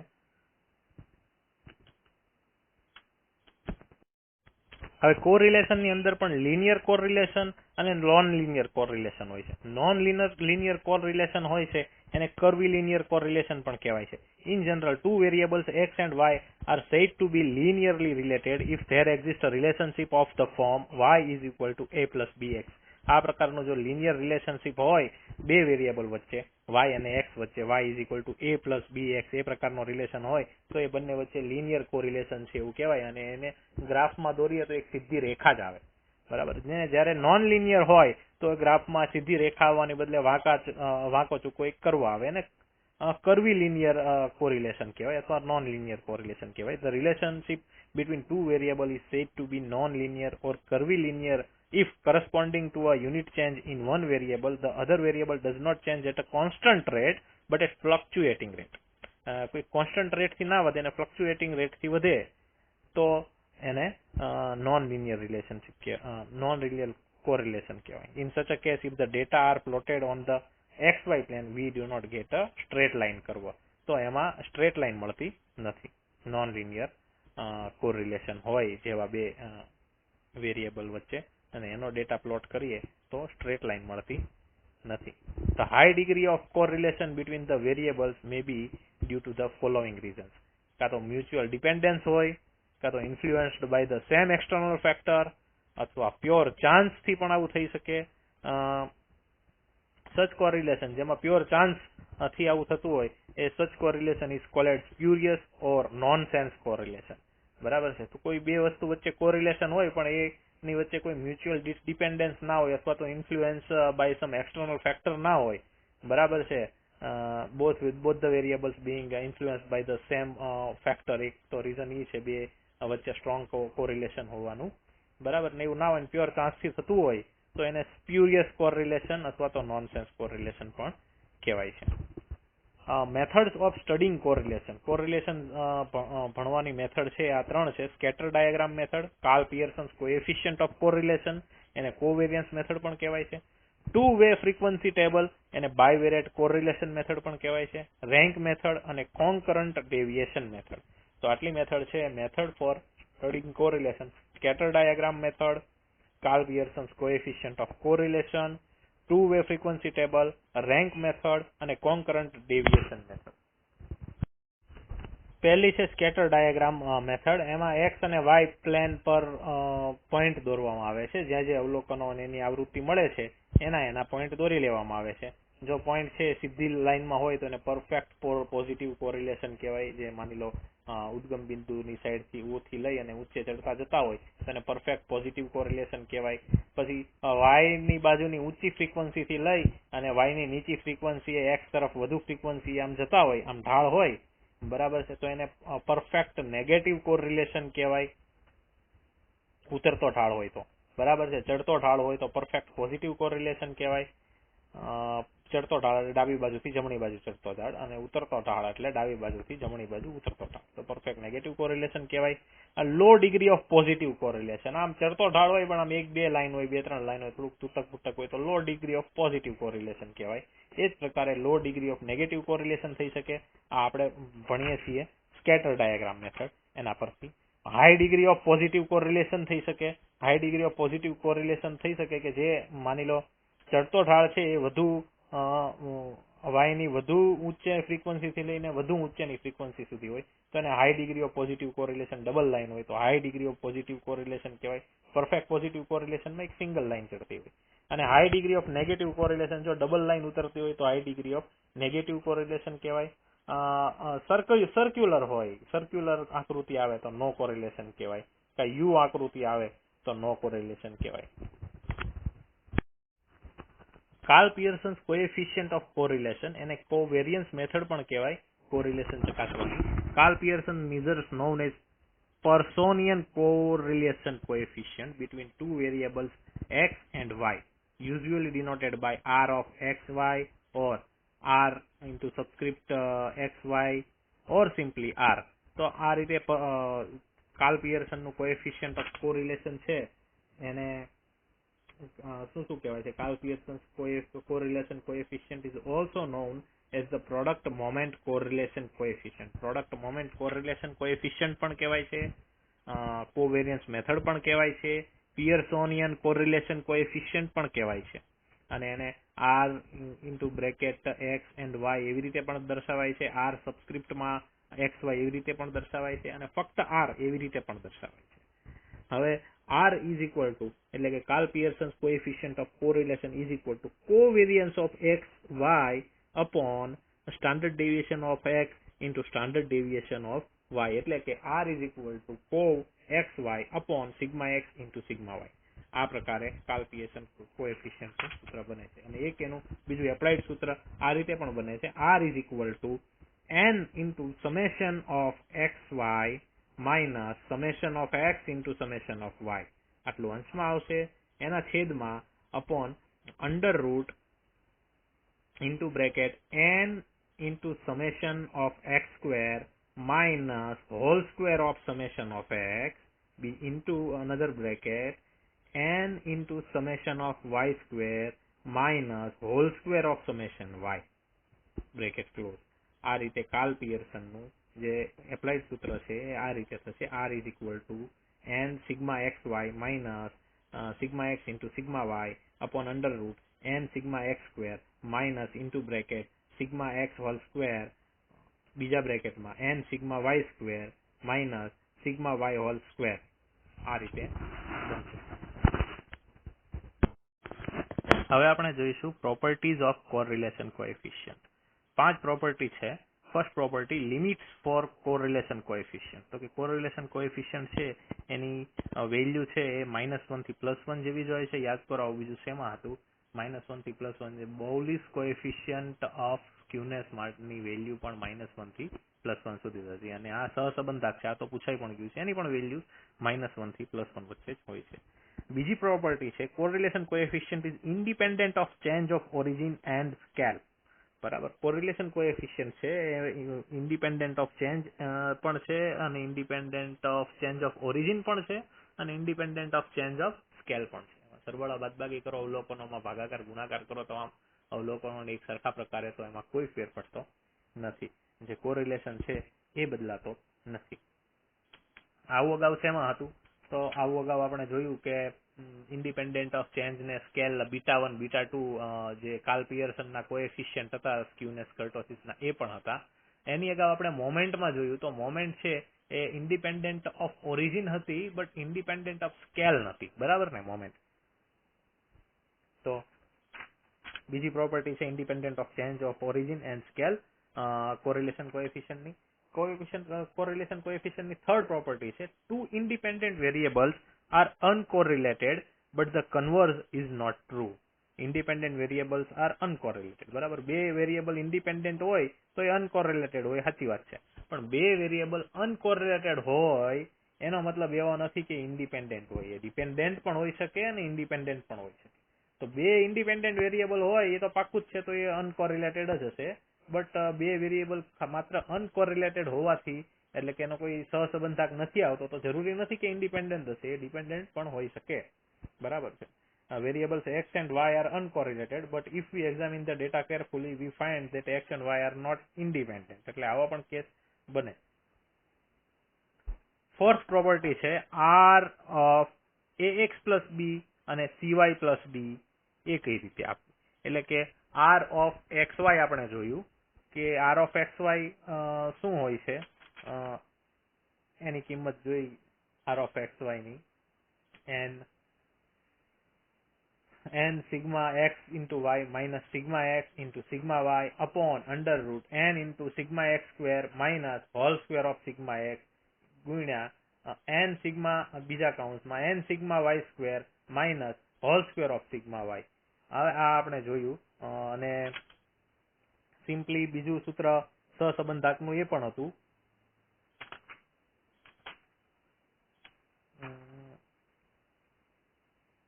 covariance of xy upon sigma x into sigma y. આ પણ હતું અને એનું એપ્લાઇડ સૂત્ર બની જાય છે n sigma xy minus sigma x into sigma y upon under root n sigma x square minus whole square of sigma x બીજા બ્રેકેટમાં n sigma y square minus whole square of sigma y. તો આ રીતે આપણે જોયું. હવે r xy ની બદલે r ax plus b અને cy plus d આપ્યો હોય તો, એટલે કે x ની બદલે ax plus b આપ્યો હોય અને y ની બદલે cy plus d આપ્યો હોય. x ને a વડે ગુણીને b વડે ઉમેરી નાખ્યો હોય, y ને c વડે ગુણીને d વડે ઉમેરી નાખ્યો હોય અને પછી એનો સહસંબંધાક શોધવાનું કે તો એ કેવો આવે? આપણે જોયું કે સહસંબંધાક છે એટલે કે કોરિલેશન કોએફિશિયન્ટ જે છે અહીંયા એ શું છે? ઇન્ડિપેન્ડન્ટ ઓફ ચેન્જ અને સ્કેલ. પણ એક વસ્તુ મેં જો ઇન્ડિપેન્ડન્ટ ઓફ ચેન્જ ને સ્કેલ હોવા છતાંય તે એ અને c વડે ગુણાયેલા છે, તો એ અને c ને ગુણવાથી જે નવી નિશાની મળે છે એ નિશાની કેરી કરે છે એવું આમાં આપેલું છે. આનું સૂત્ર એ મેથેમેટિકલી એવું લખ્યું છે જે ખાલી એવી રીતે યાદ રાખી શકાય કે a ગુણ્યા c ની જે નિશાની આવે એ નવી નિશાની કેરી કરે છે, બાકી સહસંબંધા કામનું રહે છે. અહીં એવું લખેલું છે ઇઝ ઇક્વલ ટુ a ગુણ્યા c ના છેદમાં મોડ a ગુણ્યા c into r of xy. એટલે r of xy એમનો જ રહે, સિવાય કે એને ગુણી નાખવાના a ગુણ્યા c ના છેદમાં મોડ ઓફ a ગુણ્યા c. તો a ગુણ્યા c ને a ગુણ્યા c વડે જ ગુણી નાખો, ભાગી નાખો તો જવાબ 1 આવી જવાનો. પણ ઉપર મોડ નથી, નીચે મોડ છે, એટલે ઉપર જે મોડ નથી એની નિશાની પ્લસ કે માઇનસ એમનો રહેશે અને નીચે વળી મોડ થઈ જશે એટલે એની નિશાની તો પ્લસ જ આવશે. એટલે બેને ભાગી અને જો a ગુણ્યા c ની કિંમત માઇનસ આવતી હોય તો જવાબ -1 આવી જશે. બરાબર? એવો એનો પર્પસ છે a ગુણ્યા c ના છેદમાં a ગુણ્યા c નો મોડ લખવાનો. મતલબ કે એવું જ છે કે a ગુણ્યા c કરવાથી જે નિશાની આવતી હોય એ નિશાની r of xy ને આપી દેવાની. આ છે એની ચોથી પ્રોપર્ટી. એમાં રિમાર્ક લખેલો છે કે since correlation coefficient is independent of change of origin, we get r of ax plus b cy plus d is equal to r of ax cy is equal to a cross c upon mod a cross c into r x y. એટલે એવું કહેવા માંગે છે કે coefficient correlation coefficient છે independent of change of origin છે. પાછું ફરીવાર અહીંયા નથી લખ્યું કે ઇન્ડિપેન્ડન્ટ ઓફ ઓરિજિન સ્કેલ છે તો પણ અમે નિશાની લઈએ. મતલબ ઇન્ડિપેન્ડન્ટ ઓફ ઓરિજિન ને સ્કેલ છે બટ નિશાની કેરી કરે છે. હવે સમ રિઝલ્ટ ઓન કોવેરિયન્સ. ચોથી પ્રોપર્ટીની હારવાર કોવેરિયન્સના કેટલાક રિઝલ્ટ પણ આપેલા છે એ આપણે પછી જોઈએ. પહેલા પાંચમી પ્રોપર્ટી જોઈ જઈએ. પાંચમી પ્રોપર્ટી એવું છે કે if the variables x and y are connected by the linear equation ax plus by plus c is equal to 0, એટલે કે કોઈ linear equation થી x ને y જોડાવે તો આપણે જોયું છે કે strong correlation મતલબ strong correlation હશે, બરાબર બે વચ્ચે. Then the correlation coefficient between x and y is +1 if the sign of a and b are different and -1 if the sign of a and b are alike. એટલે કે જો a અને b ની એ linear સૂત્ર જે છે એમાં a અને b ની સાઇન અલગ અલગ હશે, એક પ્લસ હશે અને બીજો ax plus ax minus by એવી રીતે હશે, મતલબ કે 3x minus 5y plus 8 is equal to 0 એવી રીતે હશે, તો x અને y વચ્ચેનો જે સહસંબંધ છે એ કોરિલેશન જે છે એ +1 હશે, બરાબર. ઓપોઝિટ સાઇન હશે તો +1 હશે અને સેમ સાઇન હશે, કારણ કે સેમ સાઇન હશે તો સામે જઈને તો બેની સાઇન ઓપોઝિટ જ થઈ જવાની ને. આપણે માની લો 3x વત્તા 4y બરાબર 0 હું કહું 3x તો 3x બરાબર -4y જ થઈ જવાનું ને, એટલે એમ ઓપોઝિટ થઈ જવાની છે. એટલે જો સાઇન બેની સેમ હોય તો -1 એનો કોરિલેશન અને સાઇન બેની ઓપોઝિટ હોય તો +1 એનો કોરિલેશન, જે સમજી શકાય એવી બાબત છે. તો આ હતી એની પાંચે પ્રોપર્ટી. પાંચે પ્રોપર્ટી ફરી જોઈ જઈએ, એનું રિવિઝન કરીએ. તો પહેલી પ્રોપર્ટી છે લિમિટ્સ ફોર કોરિલેશન કોએફિશિયન્ટ -1 થી a +1 હોય, બરાબર છે. બીજી પ્રોપર્ટી જે છે એ છે independent of change of origin અને સ્કેલ. એ કેરી કરે છે કે ઇન્ડિપેન્ડન્ટ ઓફ ચેન્જ પણ છે, independent of change of origin પણ છે અને ચેન્જ ઓફ સ્કેલ પણ છે, એ બંનેથી ઇન્ડિપેન્ડન્ટ છે. તો ત્રીજી પ્રોપર્ટી છે two variables are uncorrelated but the converse is not true. two independent variables are uncorrelated, બરાબર, but converse is not true. એટલે કે બે ઇન્ડિપેન્ડન્ટ વેરિયેબલ હોય એ અનકોરિલેટેડ હોય, બટ અનકોરિલેટેડ હોય તો ઇન્ડિપેન્ડન્ટ હોય એવું જરૂરી નથી, પણ એ વાત ફેક્ટ છે કે બે ઇન્ડિપેન્ડન્ટ વેરિયેબલ હોય એ અનકોરિલેટેડ હોય, એની વચ્ચે કોઈ કોરિલેશન સંબંધ ન હોય, એટલું યાદ રાખશું આપણે. પ્રોપર્ટી 4 છે r of ax plus b. આપણે વાત કરી કે x અને y ને a વડે ગુણીને b વડે સરવાળો કરી દીધો, y ને c વડે ગુણીને d વડે ઉમેરી દીધો હોય ને પછી એના નવા કોરિલેશન કોએફિશિયન્ટ તો એ r ઓફ x y જેટલા જ હોય, સિવાય કે a ગુણ્યા c કરતા જે નિશાની મળે છે એ નવી નિશાની એમાં ઉમેરાઈ જશે. પાંચમી પ્રોપર્ટી છે જો એ બે લિનિયર રિલેશન થી જોડાયેલા હોય, મતલબ x અને y છે એ કોઈ એવું સમીકરણ ધરાવતા હોય ax plus by plus c is equal to 0, તો શું થશે કે જો બેયની એ સમીકરણની અંદર સેમ નિશાની હશે, ax plus by plus c plus is equal to 0, એમાં સેમ નિશાની હશે, તો એનો કોરિલેશન છે એ -1 હશે અને ઓપોઝિટ સાઇન હશે તો એનો કોરિલેશન છે +1 હશે. બંને બરાબરની એક જ સાઈડ હોય ત્યારની વાત છે. હવે આપણે જોઈ જોઈએ some result on covariance. If u is equal to ax plus b and v is equal to cy plus d, then covariance of uv is equal to a into c into covariance x into y. બરાબર. તો covariance છે એમાં એવું નથી કીધું કે covariance જે છે એ ઇન્ડિપેન્ડન્ટ ઓફ સ્કેલ છે, બરાબર. એટલે કોવેરિયન્સમાં u અને v નો કોવેરિયન્સ મતલબ ax plus b અને cy plus d નો કોવેરિયન્સ શું આવશે, તો કોવેરિયન્સ ઓફ xy જ આવશે, સિવાય કે એમાં ac ગુણાઈ જશે. જ્યારે કોરિલેશન કોએફિશિયન્ટમાં એવું નહીં થાય, એમાં a ગુણ્યા c ની ખાલી સાઇન જ જોડાઈ જશે, માઇનસ ની હોય તો માઇનસ ની, પ્લસ ની હોય તો પ્લસ. પછી covariance of in particular taking b is covariance of ax અને cy, બરાબર. તો કોવેરિયન્સ ઓફ ax અને cy પણ સેમ થશે, ac into covariance of x and y. એટલે કે ax માં પછી b ઉમેરો છો અને cy માં પછી d ઉમેરો છો કે નથી ઉમેરતા, એ ઉમેરવા કે બાદ કરવાથી ફેર નથી પડતો, બટ જો ગુણો છો તો એની વડે નવો જે કોવેરિયન્સ તમે લઈ લો x ને y માં જે ગુણ્યા હોય એ નવા કોવેરિયન્સમાં પણ એ ગુણાઈ જશે, એવું કહેવાનું છે. તો કોવેરિયન્સ ને પણ એવું કહી શકાય કે independent of change of origin છે, but independent of change of scale નથી. The above results can be restated as follow: covariance of x plus a and y plus b is equal to covariance of xy, right? x અને y ની અંદર કોઈ a અને b એવી બે અલગ અલગ રકમ ઉમેરી દો તો પણ કોવેરિયન્સ ઓફ xy જે છે એ કોવેરિયન્સ ઓફ xy જ રહેશે, એમાં કઈ ફેર પડશે નહીં. x ની અંદર a ગુણી દો અને y ની અંદર b ગુણી દો અને પછી કોવેરિયન્સ ઓફ ax અને by એમ જુઓ તો નવો કોવેરિયન્સ હવે આના પરથી આપણે બે એક્સરસાઇઝ જોઈએ. The correlation coefficient between two variables x and y is found to be 0.4. What is the correlation between 2x and minus y? એટલે કે x ને જો 2 વડે ગુણી નાખ્યો છે, y ને -1 વડે ગુણી નાખ્યો છે, તો એ જે નવા બે ચલ છે વેરિયેબલ, એમનો કોરિલેશન કોએફિશિયન્ટ શું થશે?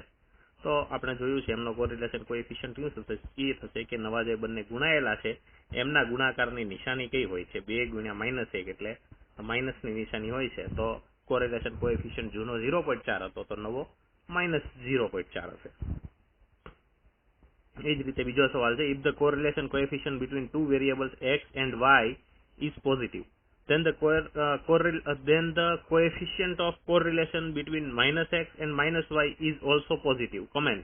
આ તો સાચી વાત છે ને, કારણ કે જે -1 વડે ગુણાયેલા છે તો -1 is into +1, તો એની નિશાની જે રિઝલ્ટની આવી બંનેના ગુણાકારની પ્લસ આવી, તો એ પોઝિટિવ જે કોરિલેશન કોએફિશિયન્ટ હતો એ પોઝિટિવ જ રહેશે. હવે આપણે જોઈશું assumption underlying Karl Pearson's correlation coefficient. Karl પિયર્સનનો કોરિલેશન કોએફિશિયન્ટ છે એ માટેના અઝમ્પશન શું છે? તો કે Pearson's correlation coefficient R is based on the following assumption. નીચેના અઝમ્પશન પર બેઝ થયેલો છે. પહેલું અઝમ્પશન છે સ્ટ્રેટ લાઇન કરવો, બરાબર. The variable x and y under study are linearly related. In other words, the scatter diagram of the data will given a straight line કરવો. એટલે સ્કેટર ડાયાગ્રામ ભલે થતો હોય તો પણ એ સ્ટ્રેટ લાઇન કરવો છે એમ અઝ્યુમ કરી અને કાર્લ પિયર્સન છે એ કોરિલેશન કોએફિશિયન્ટ આપે છે. સેકન્ડ છે nature has to produce normal distribution. Each of the variable is being affected by a large number of independent contributory causes of such a nature as to produce normal distribution. એટલે કે એમના જે બધી સ્કેટર્ડનેસ છે એ સ્કેટર્ડનેસ છે એ normal distribution જેવી હશે. For example, the variables relating to ages, heights, weight, supply, price, etcetera conform to these assumptions. In words of Carl Pearson, the sizes of the complex organs are determined by a great variety of independent contributing causes. For example, climate, nourishment, physical training, and innumerable other causes which cannot be individually observed or their effects measured. એટલે કે જે normal distribution હોય છે એ normal distribution એક large એક frequency વાળું distribution હોય છે. એ નોર્મલ ડિસ્ટ્રીબ્યુશન નોર્મલ એટલે હોય છે કારણ કે એની પાછળ કોઈ 1-2 કારકો નહીં પણ અગણિત કારકો હોય કે જે બધાને મેપ નથી કરી શકાતા.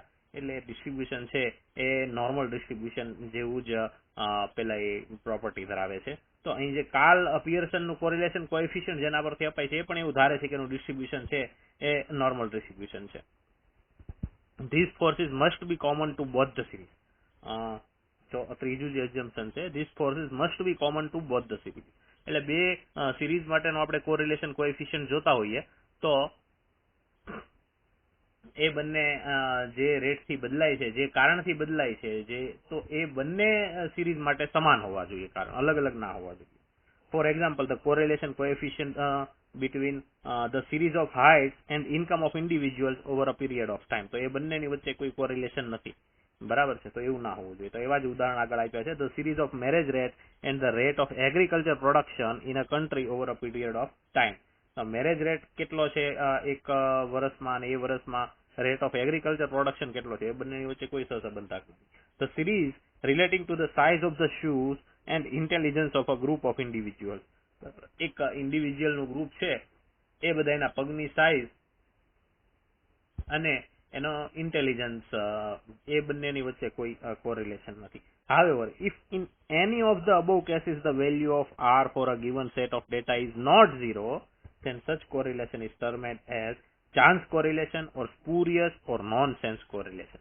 તો એમ તેમ છતાંય તે આપણે જે 3 કેસ કીધા કે હાઇટ ને ઇન્કમ વચ્ચે કોઈ કોરિલેશન નથી, મેરેજ રેટ ને એગ્રીકલ્ચર પ્રોડક્શન રેટ વચ્ચે કોઈ કોરિલેશન નથી, સાઇઝ ઓફ શૂઝ અને ઇન્ટેલિજન્સ વચ્ચે કોઈ કોરિલેશન નથી, તેમ છતાં જો કોઈ કોરિલેશન એમાં આવે, બરાબર છે, જે મતલબ કોરિલેશન કઈ આવે 0 સિવાય, નોન 0 આવે તો એ જે કોરિલેશન છે એ બાય ચાન્સ છે. અને એની માટે શું શબ્દ સ્પુરિયસ શબ્દ વપરાય છે, નોનસેન્સ કોરિલેશન શબ્દ વપરાય છે અને ચાન્સ કોરિલેશન શબ્દ વપરાય છે.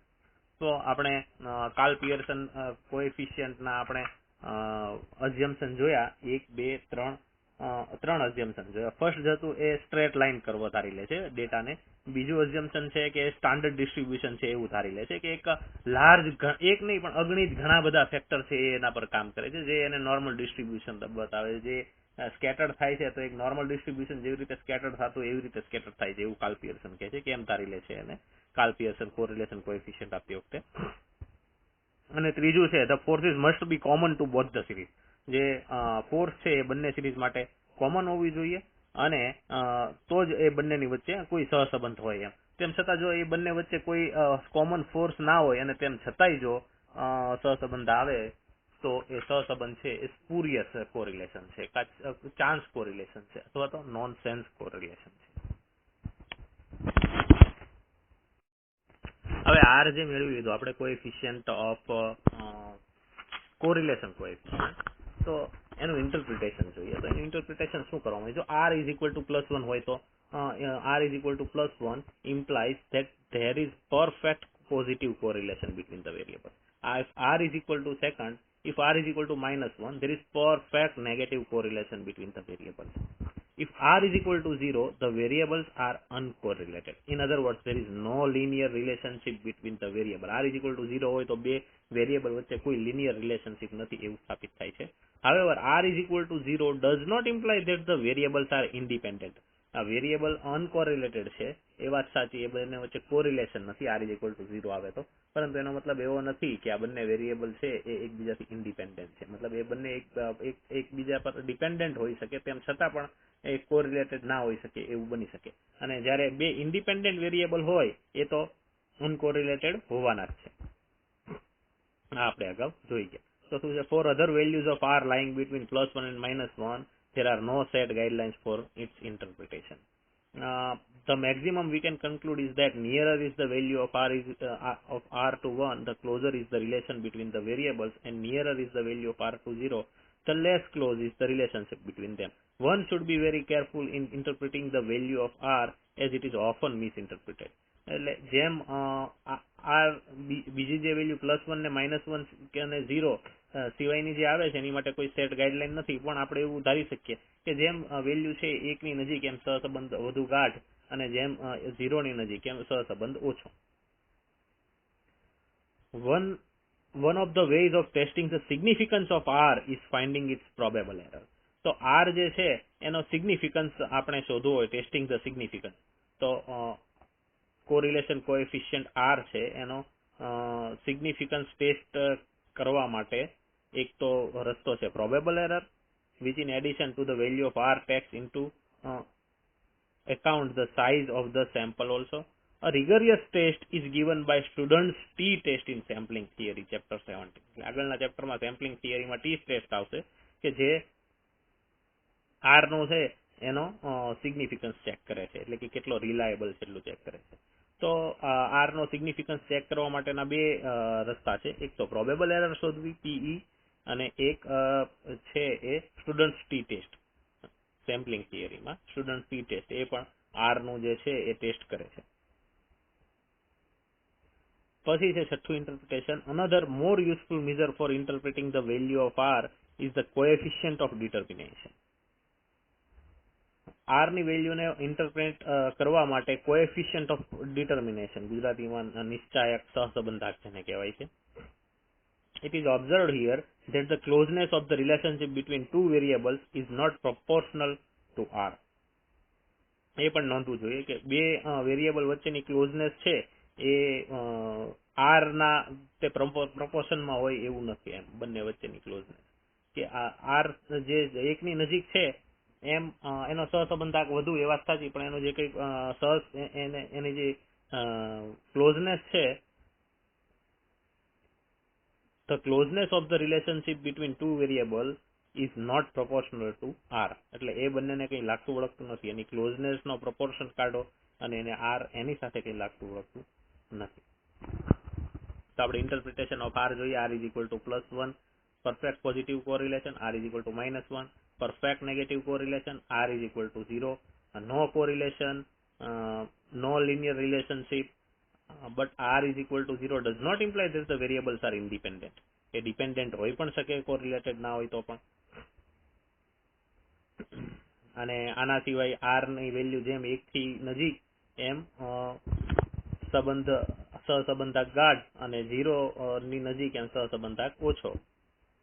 અને આર ની વેલ્યુનું સિગ્નિફિકન્સ ટેસ્ટ કરવા માટે પ્રોબેબલ એરર છે, સ્ટુડન્ટ્સ ટી ટેસ્ટ છે, આર ની વેલ્યુ ઇન્ટરપ્રેટ કરવા માટે કોએફિશિયન્ટ ઓફ ડિટર્મિનેશન છે, અને આર ના મતલબ બે વેરિયેબલની ક્લોઝનેસ છે એનો કઈ રિલેશન નથી આર નો જે વેરિયેબલ આર ની જે કિંમત આવે છે તેની. હવે પ્રોબેબલ શું છે, એરર શું છે એ આપણે આગળ જોઈએ. હવે આપણે જોઈશું પ્રોબેબલ એરર. પણ પ્રોબેબલ એરર આર ની પ્રોબેબલ એરર, આર એટલે કે કોરિલેશન કોએફિશિયન્ટ ની પ્રોબેબલ એરર સમજવા માટે આપણે પહેલા આર ની એટલે કે કોરિલેશન કોએફિશિયન્ટ આર ની સ્ટાન્ડર્ડ એરર સમજીએ. તો સ્ટાન્ડર્ડ એરર છે એટલે કે માની લો કે r if r is the observed correlation coefficient in a sample of n pairs of observations, then its standard error usually denoted by standard error SE of R is given by SE of R is equal to 1 minus R square upon under root n. એટલે કે n જોડકા મતલબ n પેર વાળા જે observation હોય એ બધાની દરેકની અંદરનું કોરિલેશન કોએફિશિયન્ટ માની લો આપણે મેળવ્યો છે જે R છે, તો એની સ્ટાન્ડર્ડ એરર કેટલી હોય? એની સ્ટાન્ડર્ડ એરર હોય 1 minus R square upon under root n. n એટલે કે જેટલી પેર હોય એટલા, બરાબર, જેટલાની પેર હોય એટલા. ફરી વાર વાંચું છું. If R is the observed correlation coefficient in a sample of n pairs of observations, then its standard error usually denoted by SE of R is given by 1 minus R square upon under root n. તો આ છે standard error જે 1 minus R square upon under root n. જેટલાની પેર હોય, 2 ની હોય, 3 ની હોય, તો n બરાબર 2 થાય, 3 થાય, બરાબર છે. 1 minus R square ને R એટલે એ પોતે કોરિલેશન કોએફિશિયન્ટ. તો 1 minus R square upon under root n એ થઈ ગઈ R ની સ્ટાન્ડર્ડ એરર. R એટલે કે કોરિલેશન કોએફિશિયન્ટ. તો કોરિલેશન કોએફિશિયન્ટ ની સ્ટાન્ડર્ડ એરર થઈ ગઈ 1 minus square of correlation coefficient upon under root n. હવે એની પ્રોબેબલ એરર કેટલી છે? તો પ્રોબેબલ એરરની જે સ્ટાન્ડર્ડ એરર આપણને જે મળે છે ને, સ્ટાન્ડર્ડ એરર, એ સ્ટાન્ડર્ડ એરરને 0.6745 વડે ગુણી નાખો, એ જ થઈ એની પ્રોબેબલ એરર. આ 0.6745 અંક શું છે? તો કે આપણે જોયું કે નોર્મલ ડિસ્ટ્રીબ્યુશન હોય છે એમાં mu plus or minus sigma જે છે 68% એરિયા કવર કરી લે છે. એવી જ રીતે mu plus or minus 0.6745 sigma જે છે એ એક્ઝેક્ટ 50% એરિયા કવર કરે છે. તો આજે 0.6745 છે એ આંકડો છે. તો પ્રોબેબલ PE of R એટલે કે probable error of correlation coefficient is 0.6745 ગુણ્યા standard error of correlation coefficient.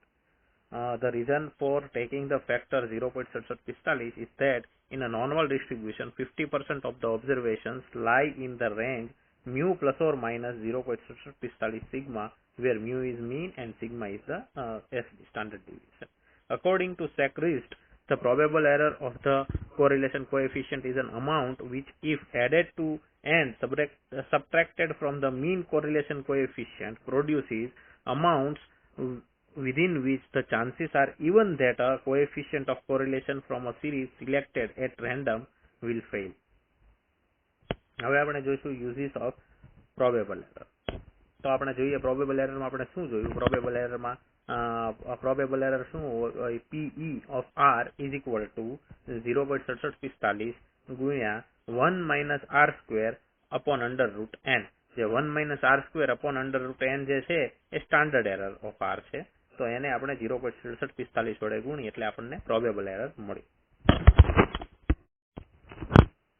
હવે પ્રોબેબલ એરરનો ઉપયોગ શું છે આપણે જોયું.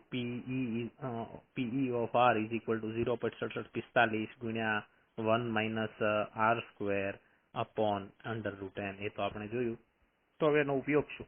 તો પ્રોબેબલ એરરનો ફર્સ્ટ યુઝ એ છે કે પ્રોબેબલ એરરની મદદ વડે આપણે કોઈ પોપ્યુલેશનમાંથી સેમ્પલ ડિરાઈવ કર્યું હોય અને એ સેમ્પલનો આપણે R શોધ્યો હોય, કોરિલેશન કોએફિશિયન્ટ R શોધ્યો હોય, તો એ એક સેમ્પલ માટે તો બરાબર છે, એક કોરિલેશન કોએફિશિયન્ટ આર ની જે વેલ્યુ છે એ છે, બટ એ કોઈ બીજા સેમ્પલ માટે કેટલી આવશે એ આપણે જાણવું હોય અંદાજે, તો પ્રોબેબલ એરર આર ની જે કિંમત છે એ અને પ્રોબેબલ એરર ની જે કિંમત છે એ બંનેને ભેગા કરીને જે રેન્જ બને, એટલે કે r plus or minus probable error of r થી જે રેન્જ બને, બરાબર, આ રેન્જ બની r plus or minus probable error of r થી રેન્જ બની, તો એ જે રેન્જ છે એ રેન્જની અંદર કોઈ પણ સેમ્પલ જે છે નોર્મલ ડિસ્ટ્રીબ્યુશનના બીજું સેમ્પલ પણ ડ્રો કરી લેશો તો એને પણ આર જે છે એ આ જ રેન્જમાં આવતો હશે. તો પહેલો તો યુઝ એ થઈ ગયો. The probable error of correlation coefficient may be used to determine the limits within which the population correlation coefficient may be expected to lie.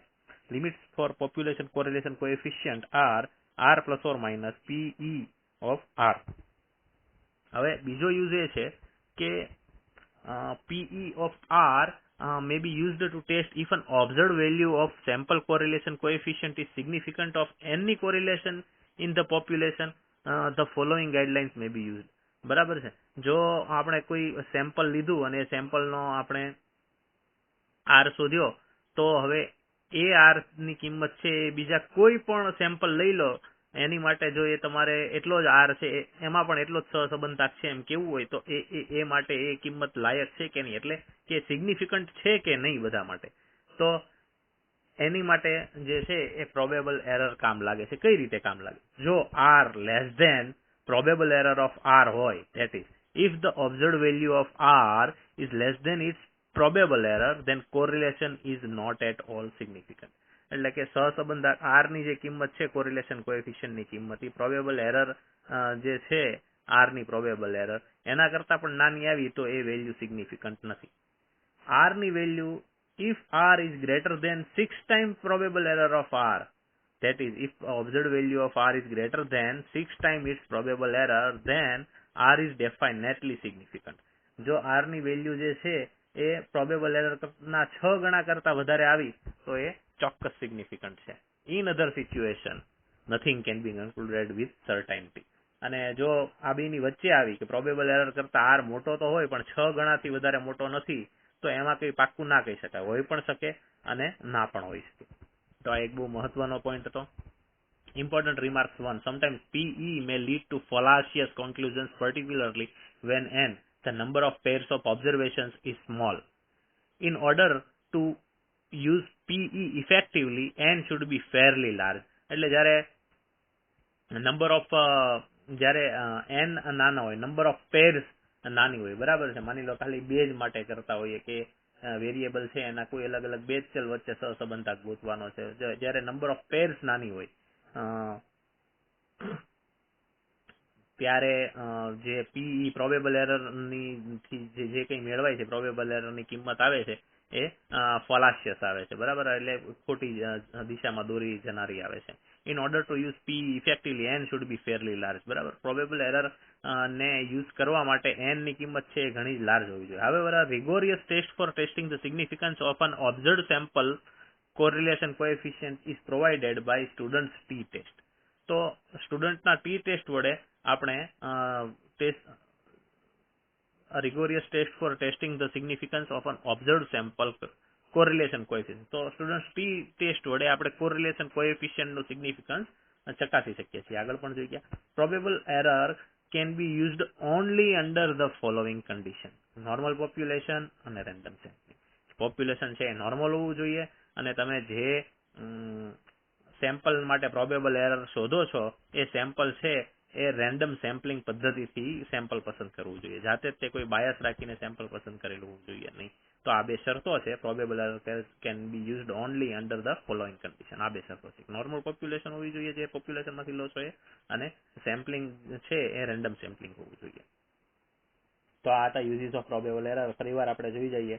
First use એનો શું છે? R plus or minus PE of r, બરાબર. આ range છે R, એટલે કે R ની કિંમત અને એમાં પ્રોબેબલ એરર પ્લસ કે માઇનસ કરી જો એનાથી જે મોટી રેન્જ બને છે એ બીજા પણ સેમ્પલ માટે ઇનફ છે કે બીજા સેમ્પલનો પણ આર છે એ આ જ રેન્જમાં આવતો હશે. પ્રોબેબલ એરર આર જે પ્રોબેબલ એરર ઓફ આર છે એનો બીજો ઉપયોગ એ છે કે એ આર નું સિગ્નિફિકન્સ તપાસે છે. બરાબર, પહેલો ઉપયોગ શું છે કે બીજા કોઈ સેમ્પલ માટેનો આર હોય એની રેન્જ આપણને આપે છે. બીજો ઉપયોગ એ છે કે સિગ્નિફિકન્સ આપે છે. જો આર છે એ 6 ગણા કરતા વધુ મોટો હોય તો જે સિગ્નિફિકન્સ છે, અને આર છે એ પ્રોબેબલ એરર કરતા જ નાનો હોય, બરાબર છે, 6 ગણા કરતા જો મોટો હોય પ્રોબેબલ એરરના તો ચોક્કસ સિગ્નિફિકન્ટ છે. અને જો પ્રોબેબલ એરરના કરતા જ નાનો હોય, 1 ગણા કરતા પણ નાનો હોય તો એ સિગ્નિફિકન્ટ નથી, એ શ્યોર છે. જો આ બંનેની વચ્ચેની કોઈ કિંમત હોય આરની તો nothing can be concluded with સર્ટેનિટી. તો બીજો યુઝ એ છે કે એનું સિગ્નિફિકન્સ તપાસે કે આર કેટલો સિગ્નિફિકન્સ છે એમ દરેક બીજા કોઈ પણ સેમ્પલ માટે પણ.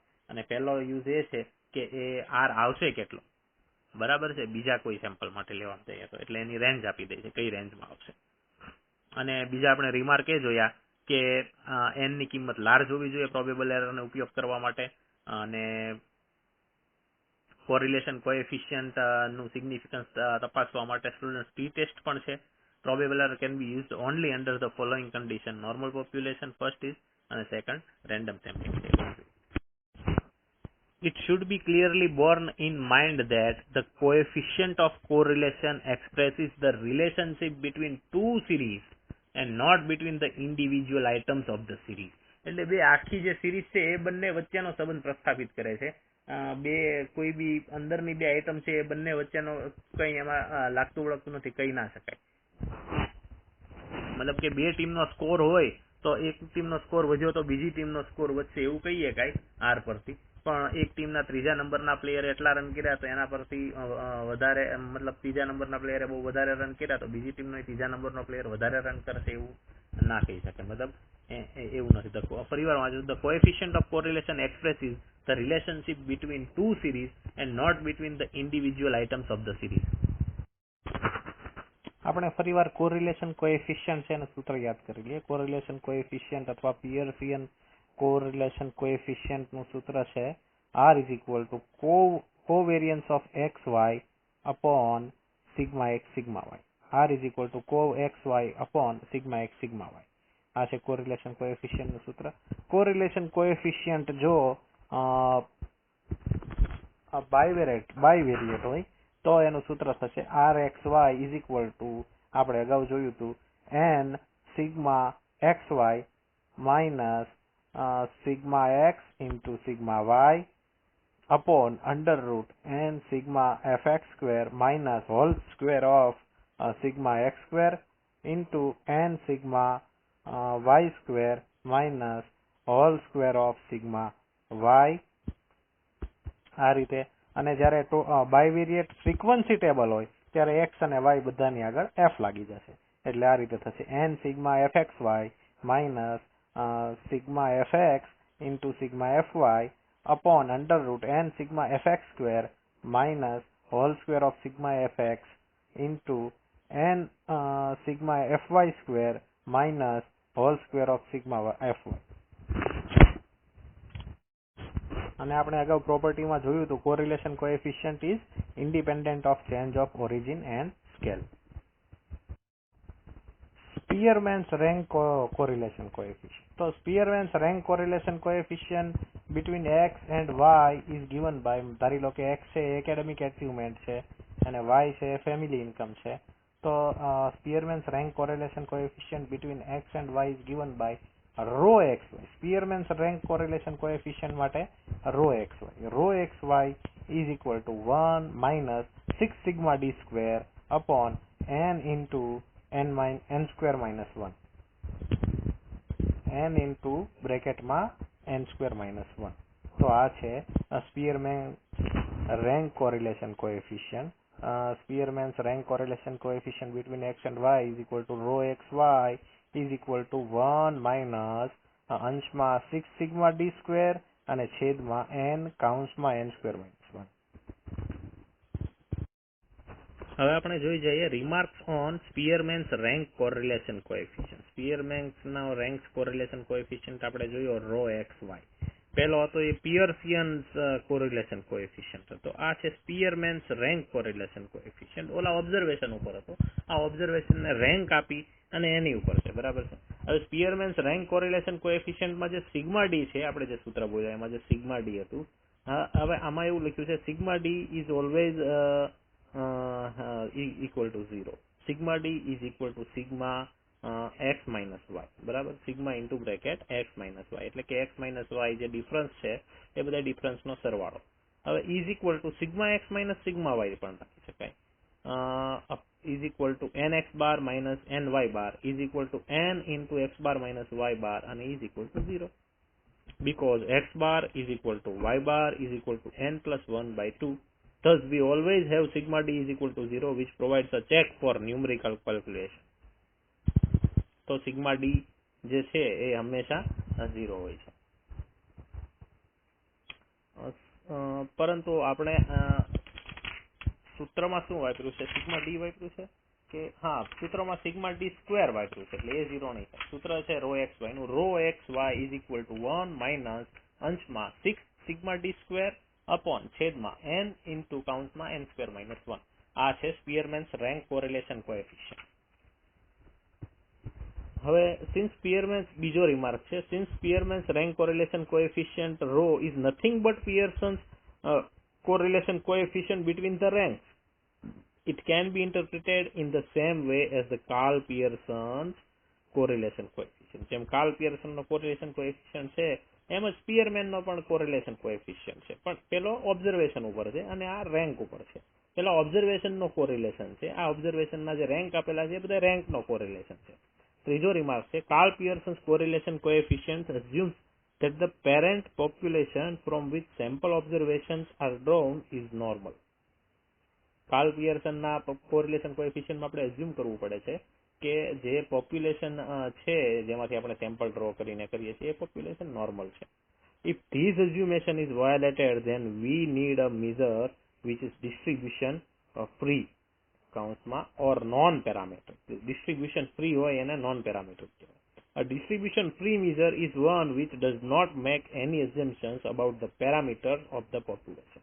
Distribution free એટલે કે non parametric measure એને કહેવાય કે જે છે એ કંઈ જોતું નથી કે ભાઈ આપેલ ડિસ્ટ્રીબ્યુશન છે નોર્મલ છે કે નથી નોર્મલ, એના નેચર કે એને કંઈ લાગતું નથી, એનું કામ કરે છે, એને પેરામેટ્રિક મેજર કહેવાય, ડિસ્ટ્રીબ્યુશન ફ્રી મેજર કહેવાય, નોન પેરામેટ્રિક મેજર કહેવાય, ડિસ્ટ્રીબ્યુશન ફ્રી કહેવાય.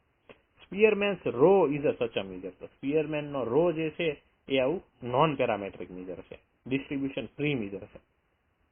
Since no strict assumptions are made about the form of the population from which sample observations are drawn. એટલે કે કોઈ સ્ટ્રિક્ટ assumption નથી લગાવી લેવામાં આવતા about the form of the population from which sample observations are drawn.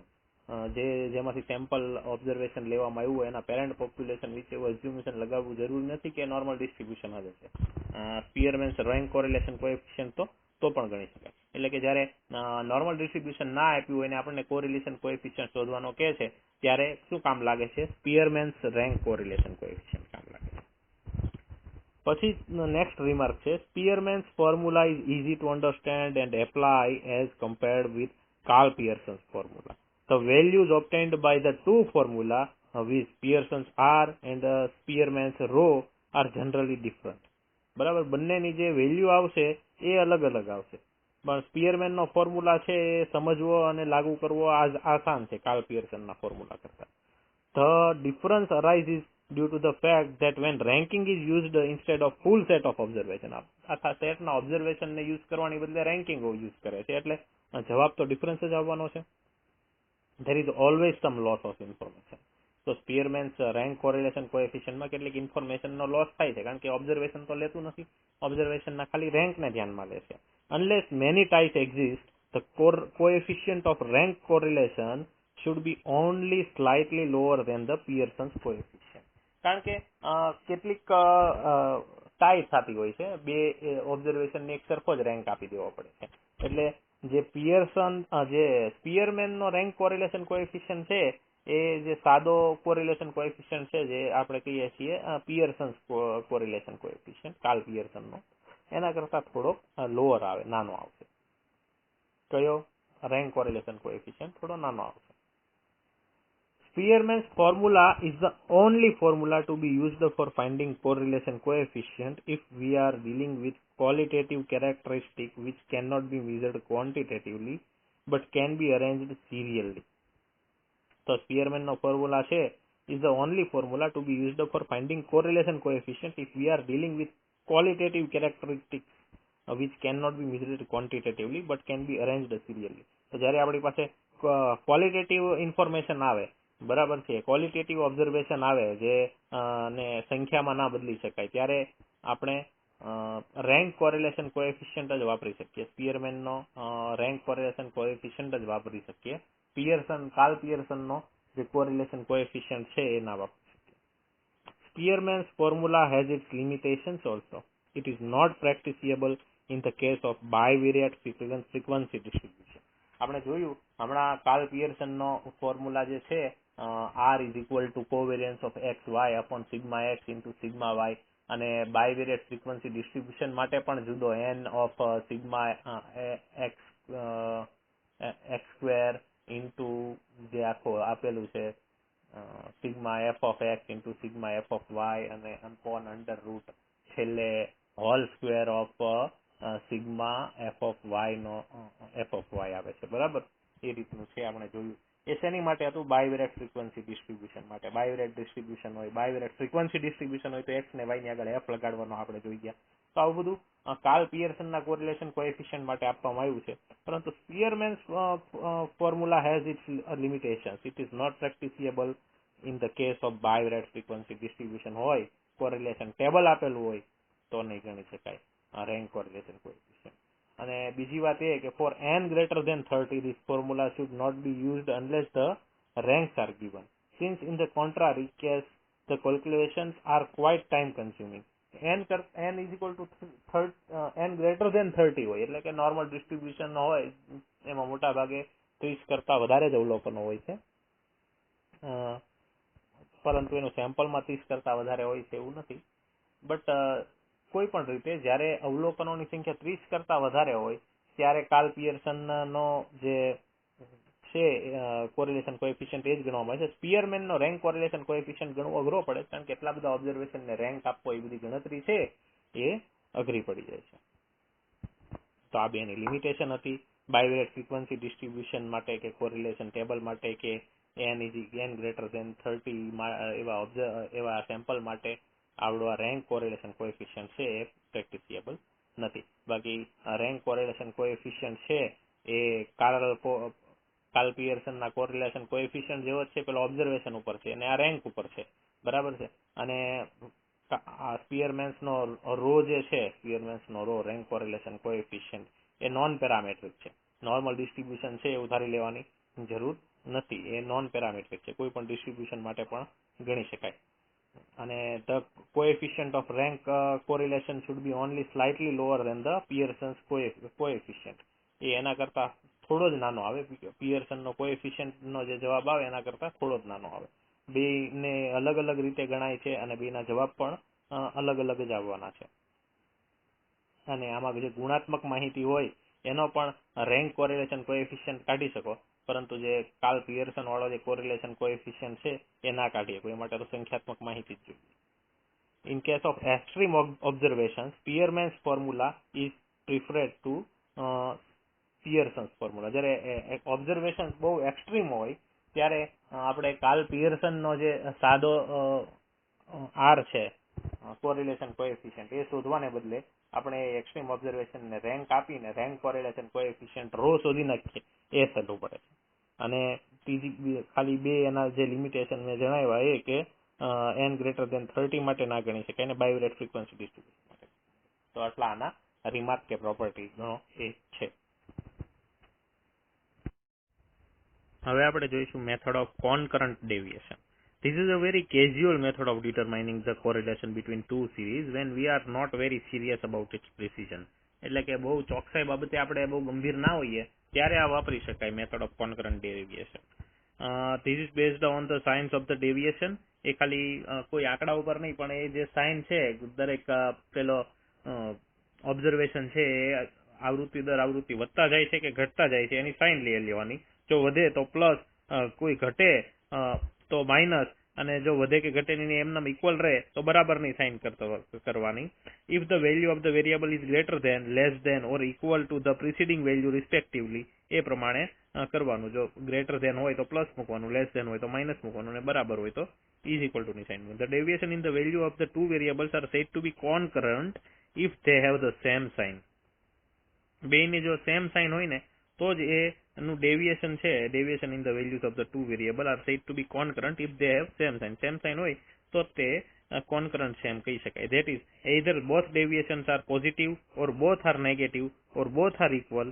The formula used for computing correlation coefficient R by this method is given by. હવે આનો formula કઈ રીતનો છે? R concurrent deviation coefficient છે, બરાબર ને? coefficient of concurrent deviation R is equal to plus or minus under root, ફરીથી plus or minus. ફરીથી પ્લસ ઓર માઇનસ એટલા માટે કારણ કે આપણે અંડર રૂટ કર્યું અને ફરીથી પ્લસ ઓર માઇનસ કાઉન્સમાં 2c minus n upon n, એની જે કિંમત છે જો માઇનસ આવી તો માઇનસ પ્લસ ઓર માઇનસ છે એ માઇનસ લઈ લેવાનું, એટલે એની કિંમત પ્લસ થઈ જાય. જો પ્લસ આવે તો બારની કિંમત આપણે પ્લસ જ લેવાની, મતલબ કે માઇનસનો આપણે અંડર રૂટ નહીં કરી શકીએ, બરાબર ને?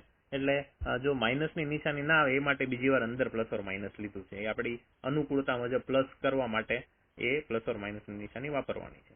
તો R is equal to plus or minus under root, again plus or minus into bracket 2c minus n upon n. એમાં જે c છે, where c is the number of pairs of concurrent deviation and n is the number of pairs of deviation. In the formula plus or minus sign plus or minus 2c minus n upon n must be positive, otherwise R will be imaginary, which is not possible. Remarks 1. It should be clearly noted that here n is not the number of pairs of observation, but it is the number of pairs of deviations, and as such it is one less than the number of pairs of observation. તો અહીં n છે એ number of pairs નથી, પણ number of pairs of observation નથી, but number of deviation છે, એટલે એ એક less હશે. જેમ કે નંબર ઓફ પેર છે એ 9 હશે તો number of pair of deviation છે એ 8 હશે. સેકન્ડ રિમાર્ક છે, R computed by above formula, પેલું plus or minus under route plus or minus 2c minus n upon n થી જો ગણાય, is also known as coefficient of concurrent deviation. coefficient of concurrent deviation પણ એને કહેવાય છે. coefficient of concurrent deviation is primarily based on the following principle. If the short time fluctuation of the time series are positively correlated, or in other words, if their deviations are concurrent, their curves would move in the same direction and would indicate positive correlation between them. તો અહીં એક દાખલો આપ્યો છે, આપણે જોઈએ. જેમ કે યર છે 1993, 94, 95, 96, 97, 98, 99, 2000, 2001. 1993 માં સપ્લાય હતો 160, પછી થયો 164. તો પહેલી સાઇન કઈ આવશે? પ્લસ ની. 60 માંથી 64 થયો. પછી 164 માંથી 172 છે તો બીજી સાઇન પ્લસ ની આવશે. 172 માંથી 182 થયો તો પ્લસ ની સાઇન આવશે. 182 માંથી 166 થઈ ગયો તો સાઇન માઇનસ ની આવશે. હવે 1997 માં જે સપ્લાય છે 166 હતો, 1996 માં 182 હતો, 1997 માં 166 હતો, બરાબર? તો 1966 સામે 1997 ના વર્ષમાં સપ્લાય 166 છે, ત્યારે પ્રાઇસ હતી 266. તો ત્યારે જયારે પ્રાઇસ 266 હતી એની સામે પણ પ્લસ ની સાઇન આવે છે. પ્રાઇસ છે એમાં પણ આ રીતે પ્લસ માઇનસ કરેલું છે, આ બાજુ સપ્લાયમાં અને આ બાજુ પ્રાઇસમાં પ્લસ ઓર માઇનસ કરેલું છે, બરાબર? તો સપ્લાયમાં જે છે પ્લસ ઓર 60 ના 64 થયા એટલે પહેલો પ્લસ આવ્યો, 64 ના 72 થી 100 પ્લસ આવ્યો. તો એ રીતે કઈ રીતે છે? તો 1994 ની સામે જો પ્લસ છે, પ્લસ છે, પ્લસ છે, પછી માઇનસ છે, પ્લસ છે, પ્લસ છે, પ્લસ છે, પછી માઇનસ છે. એની સામે ઉલટું છે, પ્રાઇસમાં માઇનસ માઇનસ માઇનસ પ્લસ છે, માઇનસ માઇનસ માઇનસ પ્લસ છે. એટલે સપ્લાય અને પ્રાઇસ બેયના ફ્લક્ચ્યુએશન જોતા પ્લસ માઇનસ કરતા એક કોઈ વર્ષ એવું નથી કે બેયની સમાન સાઇન હોય, બરાબર? Plus minus minus, plus minus minus. અહીંયા પ્લસ હોય તો સામે માઇનસ હોય, સામે માઇનસ હોય તો અહીંયા પ્લસ હોય. એટલે સપ્લાય વધી ગયો હોય તો પ્રાઇસ ઘટી ગઈ હોય, અને સપ્લાય ઘટી ગયો હોય તો પ્રાઇસ વધી ગઈ હોય, એટલે સેમ નથી. તો n is equal to number of pairs of observation. number of pairs of observation કેટલા છે? 9 minus 1, બરાબર છે? ટોટલ 9 ઓબ્ઝર્વેશન છે. Number of pairs of deviation, n is equal to number of pairs of deviation. Number of observation, pair of observation 9 છે તો number of pairs of deviation 8 થશે. c is equal to 0 since there is no pair deviations having like sign. બે સરખી નિશાની વાળું કોઈ નથી એટલે c is equal to 0 થઈ જશે. coefficient of concurrent deviation is given by R is equal to plus or minus under root plus or minus 2c minus n upon n. હવે 2c જે છે એ c શું આવશે? c તો 0 આવશે કારણ કે લાઇક સાઇન તો કોઈ છે જ નહીં. બેયમાં એક સાથે માઇનસ સાઇન કે એક સાથે પ્લસ સાઇન તો આવી જ નથી, એટલે c 0 થઈ જશે. એટલે 2c 0 થઈ જશે. 0 minus n, n એટલે 8, 0 minus 8 ના છેદમાં 8, એટલે જવાબ આવ્યો -1. હવે જે પ્લસ ઓર માઇનસ ની સાઇન છે એની માઇનસ કન્સિડર કરવાની, એટલે માઇનસ માઇનસ પ્લસ થઈ જાય. એટલે જવાબ આવશે 1 અંડર રૂટમાં 1. અંડર રૂટ તો 1 માં 1 જ થશે, તો એનો plus or minus 1. Since 2c minus n is equal to -8, 2c minus n કરીએ તો કેટલા આવશે? -8 આવશે. We take negative sign inside and outside the square root to get r. અચ્છા, એટલે અંદર માઇનસની સાઇન લઈ લીધી તો બાર ત્યાં માઇનસની સાઇન લેવી પડશે, એટલે જવાબ આવશે -1. હવે આપણે જોઈશું coefficient of determination. Coefficient of determination નિશ્ચયક સહસંબંધ કે કંઈ નથી પણ જે કોએફિશિયન્ટ છે r જે છે એનો સ્ક્વેર છે r², એ બની જશે coefficient of determination. Coefficient of correlation between two variable series is a measure of linear relationship between them and indicates the amount of variation of one variable which is associated with or accounted for by another variable. A more useful and readily comprehensible measure for this purpose is the coefficient of determination, which gives the percentage variation. તો coefficient of determination છે એ percentage variation આપે છે in the dependent variable that is accounted for by the independent variable. In other words, the coefficient of determination gives the ratio of the explained variance to the total variance. તો coefficient of determination એટલે શું? અંશમાં explained variance અને છેદમાં total variance. એને બરાબર શું થાય? r નો સ્ક્વેર થશે. coefficient of determination એટલે explained variance ના છેદમાં total variance. The coefficient of determination is a much useful and better measure for interpreting the value of r. r ની વેલ્યુને ઇન્ટરપ્રેટ કરવા માટે coefficient of determination એક સારું સાધન છે. According to Tuttle એવું કહી ગયો કે the coefficient of correlation has been grossly overrated and is used entirely too much. એટલે coefficient of correlation જે r છે એનો ઉપયોગ બહુ વધારે પડતો થાય છે જ્યાં ને ત્યાં. હકીકતમાં its square, the coefficient of determination, is a much more useful measure of the linear covariation of two variable. બે વેરિયેબલ માટે coefficient of correlation નહીં પણ એનો જે વર્ગ છે coefficient of determination એનો વધારે ઉપયોગ થવો જોઈએ. The reader should develop the habit of squaring every correlation coefficient he finds. એટલે જે વાંચવા વાળો હોય એને તો બધે કોરિલેશન કોએફિશિયન્ટ જ વાંચવા મળશે, તો એને છે ને ટેવ પાડી દેવી જોઈએ. ભલે એ બધા કોરિલેશન કોએફિશિયન્ટ આપતા પણ આપણે છે ને મગજમાં એનો સ્ક્વેર કરી દેવાનો. 0.8 આપ્યો હોય તો આપણે એને 0.64 સમજવાનું, તો જે તમે એનો અંદાજ લગાવી શકશો એમ, કારણ કે એની વિશે તો તમને વધારે ખ્યાલ આવશે. આગળ જોઈએ કઈ રીતે.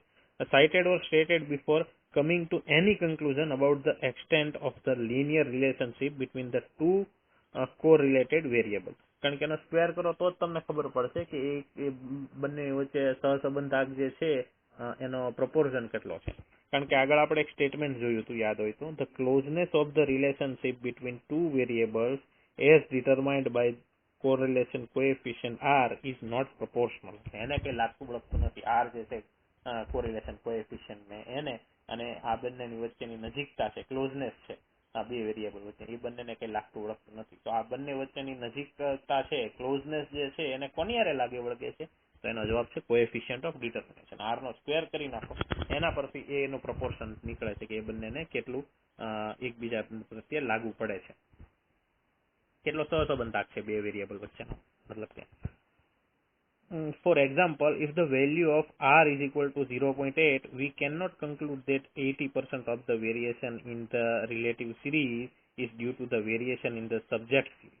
બરાબર છે? એટલે એક સિરીઝ દ્વારા બીજી સિરીઝ ઉપરની જે અસરો જન્માવી એ r is equal to 0.8 હોય તો એ જે વેરિએશન આવ્યું એ માટે 80% જવાબદાર હતી એ સિરીઝ બી, એક સિરીઝ વાય સિરીઝ માટે, એવું ના કહીએ કાંઈ. પણ શું કહીએ કાંઈ, એ 0.8 છે એનો વર્ક કરીએ, 0.8 નો વર્ગ કેટલો આવશે?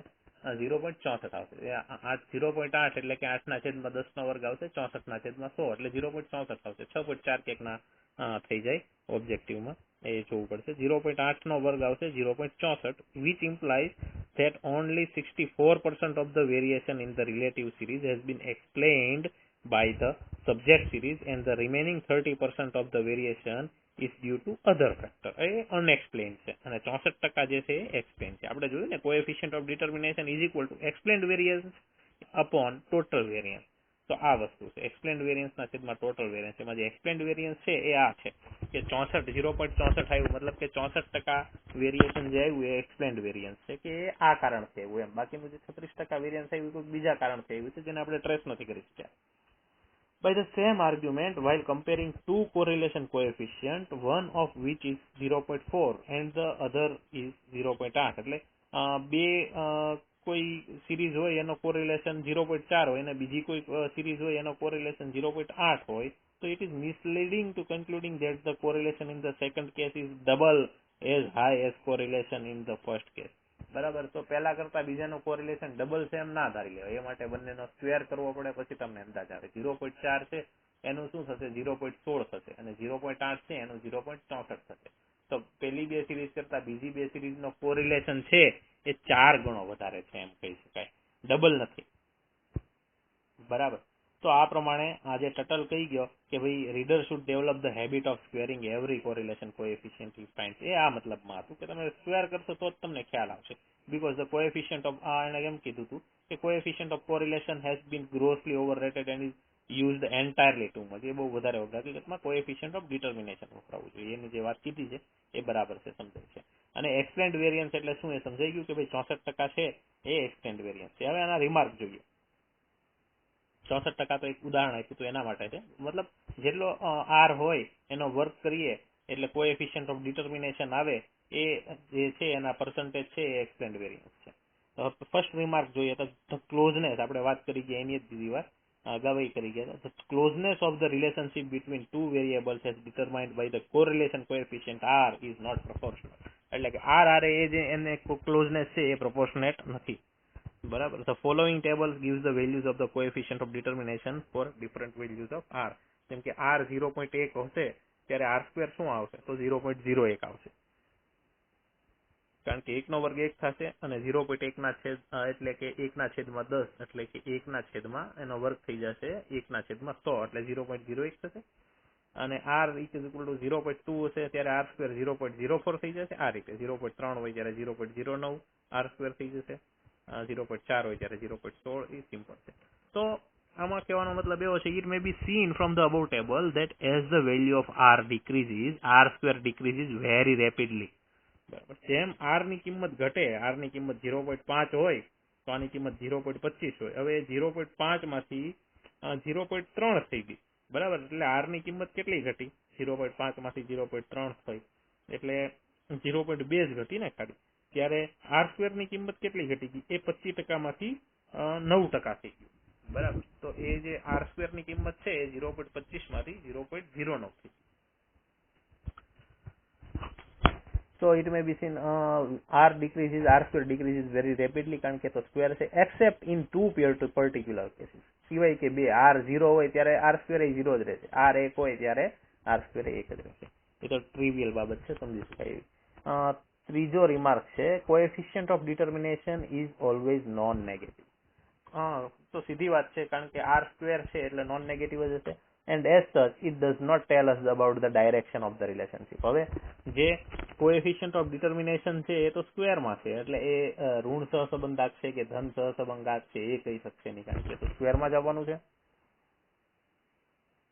પછી ચોથો રિમાર્ક છે કોએફિશિયન્ટ ઓફ નોન ડિટર્મિનેશન અને પાંચમો રિમાર્ક છે કોએફિશિયન્ટ ઓફ એલિએશન. આ બે વસ્તુ સમજવાની છે. કોએફિશિયન્ટ ઓફ નોન ડિટર્મિનેશન એટલે કે આમાં આપણે જોયું કોએફિશિયન્ટ ઓફ ડિટર્મિનેશન શું હોય? r square is equal two extend variance ના છેદમાં ટોટલ વેરિયન્સ. તો કોએફિશિયન્ટ ઓફ નોન ડિટર્મિનેશન ને k સ્ક્વેર વડે બતાવ્યો છે. એમાં શું હોય?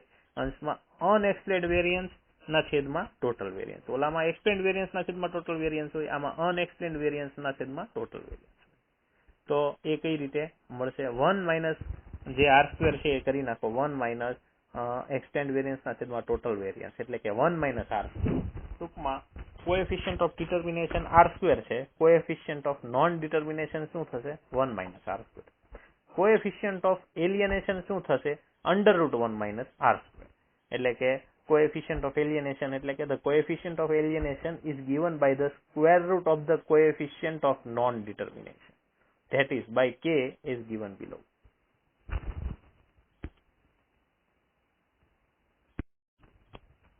K is equal to plus or minus √1 minus r square. એ છે coefficient of alienation.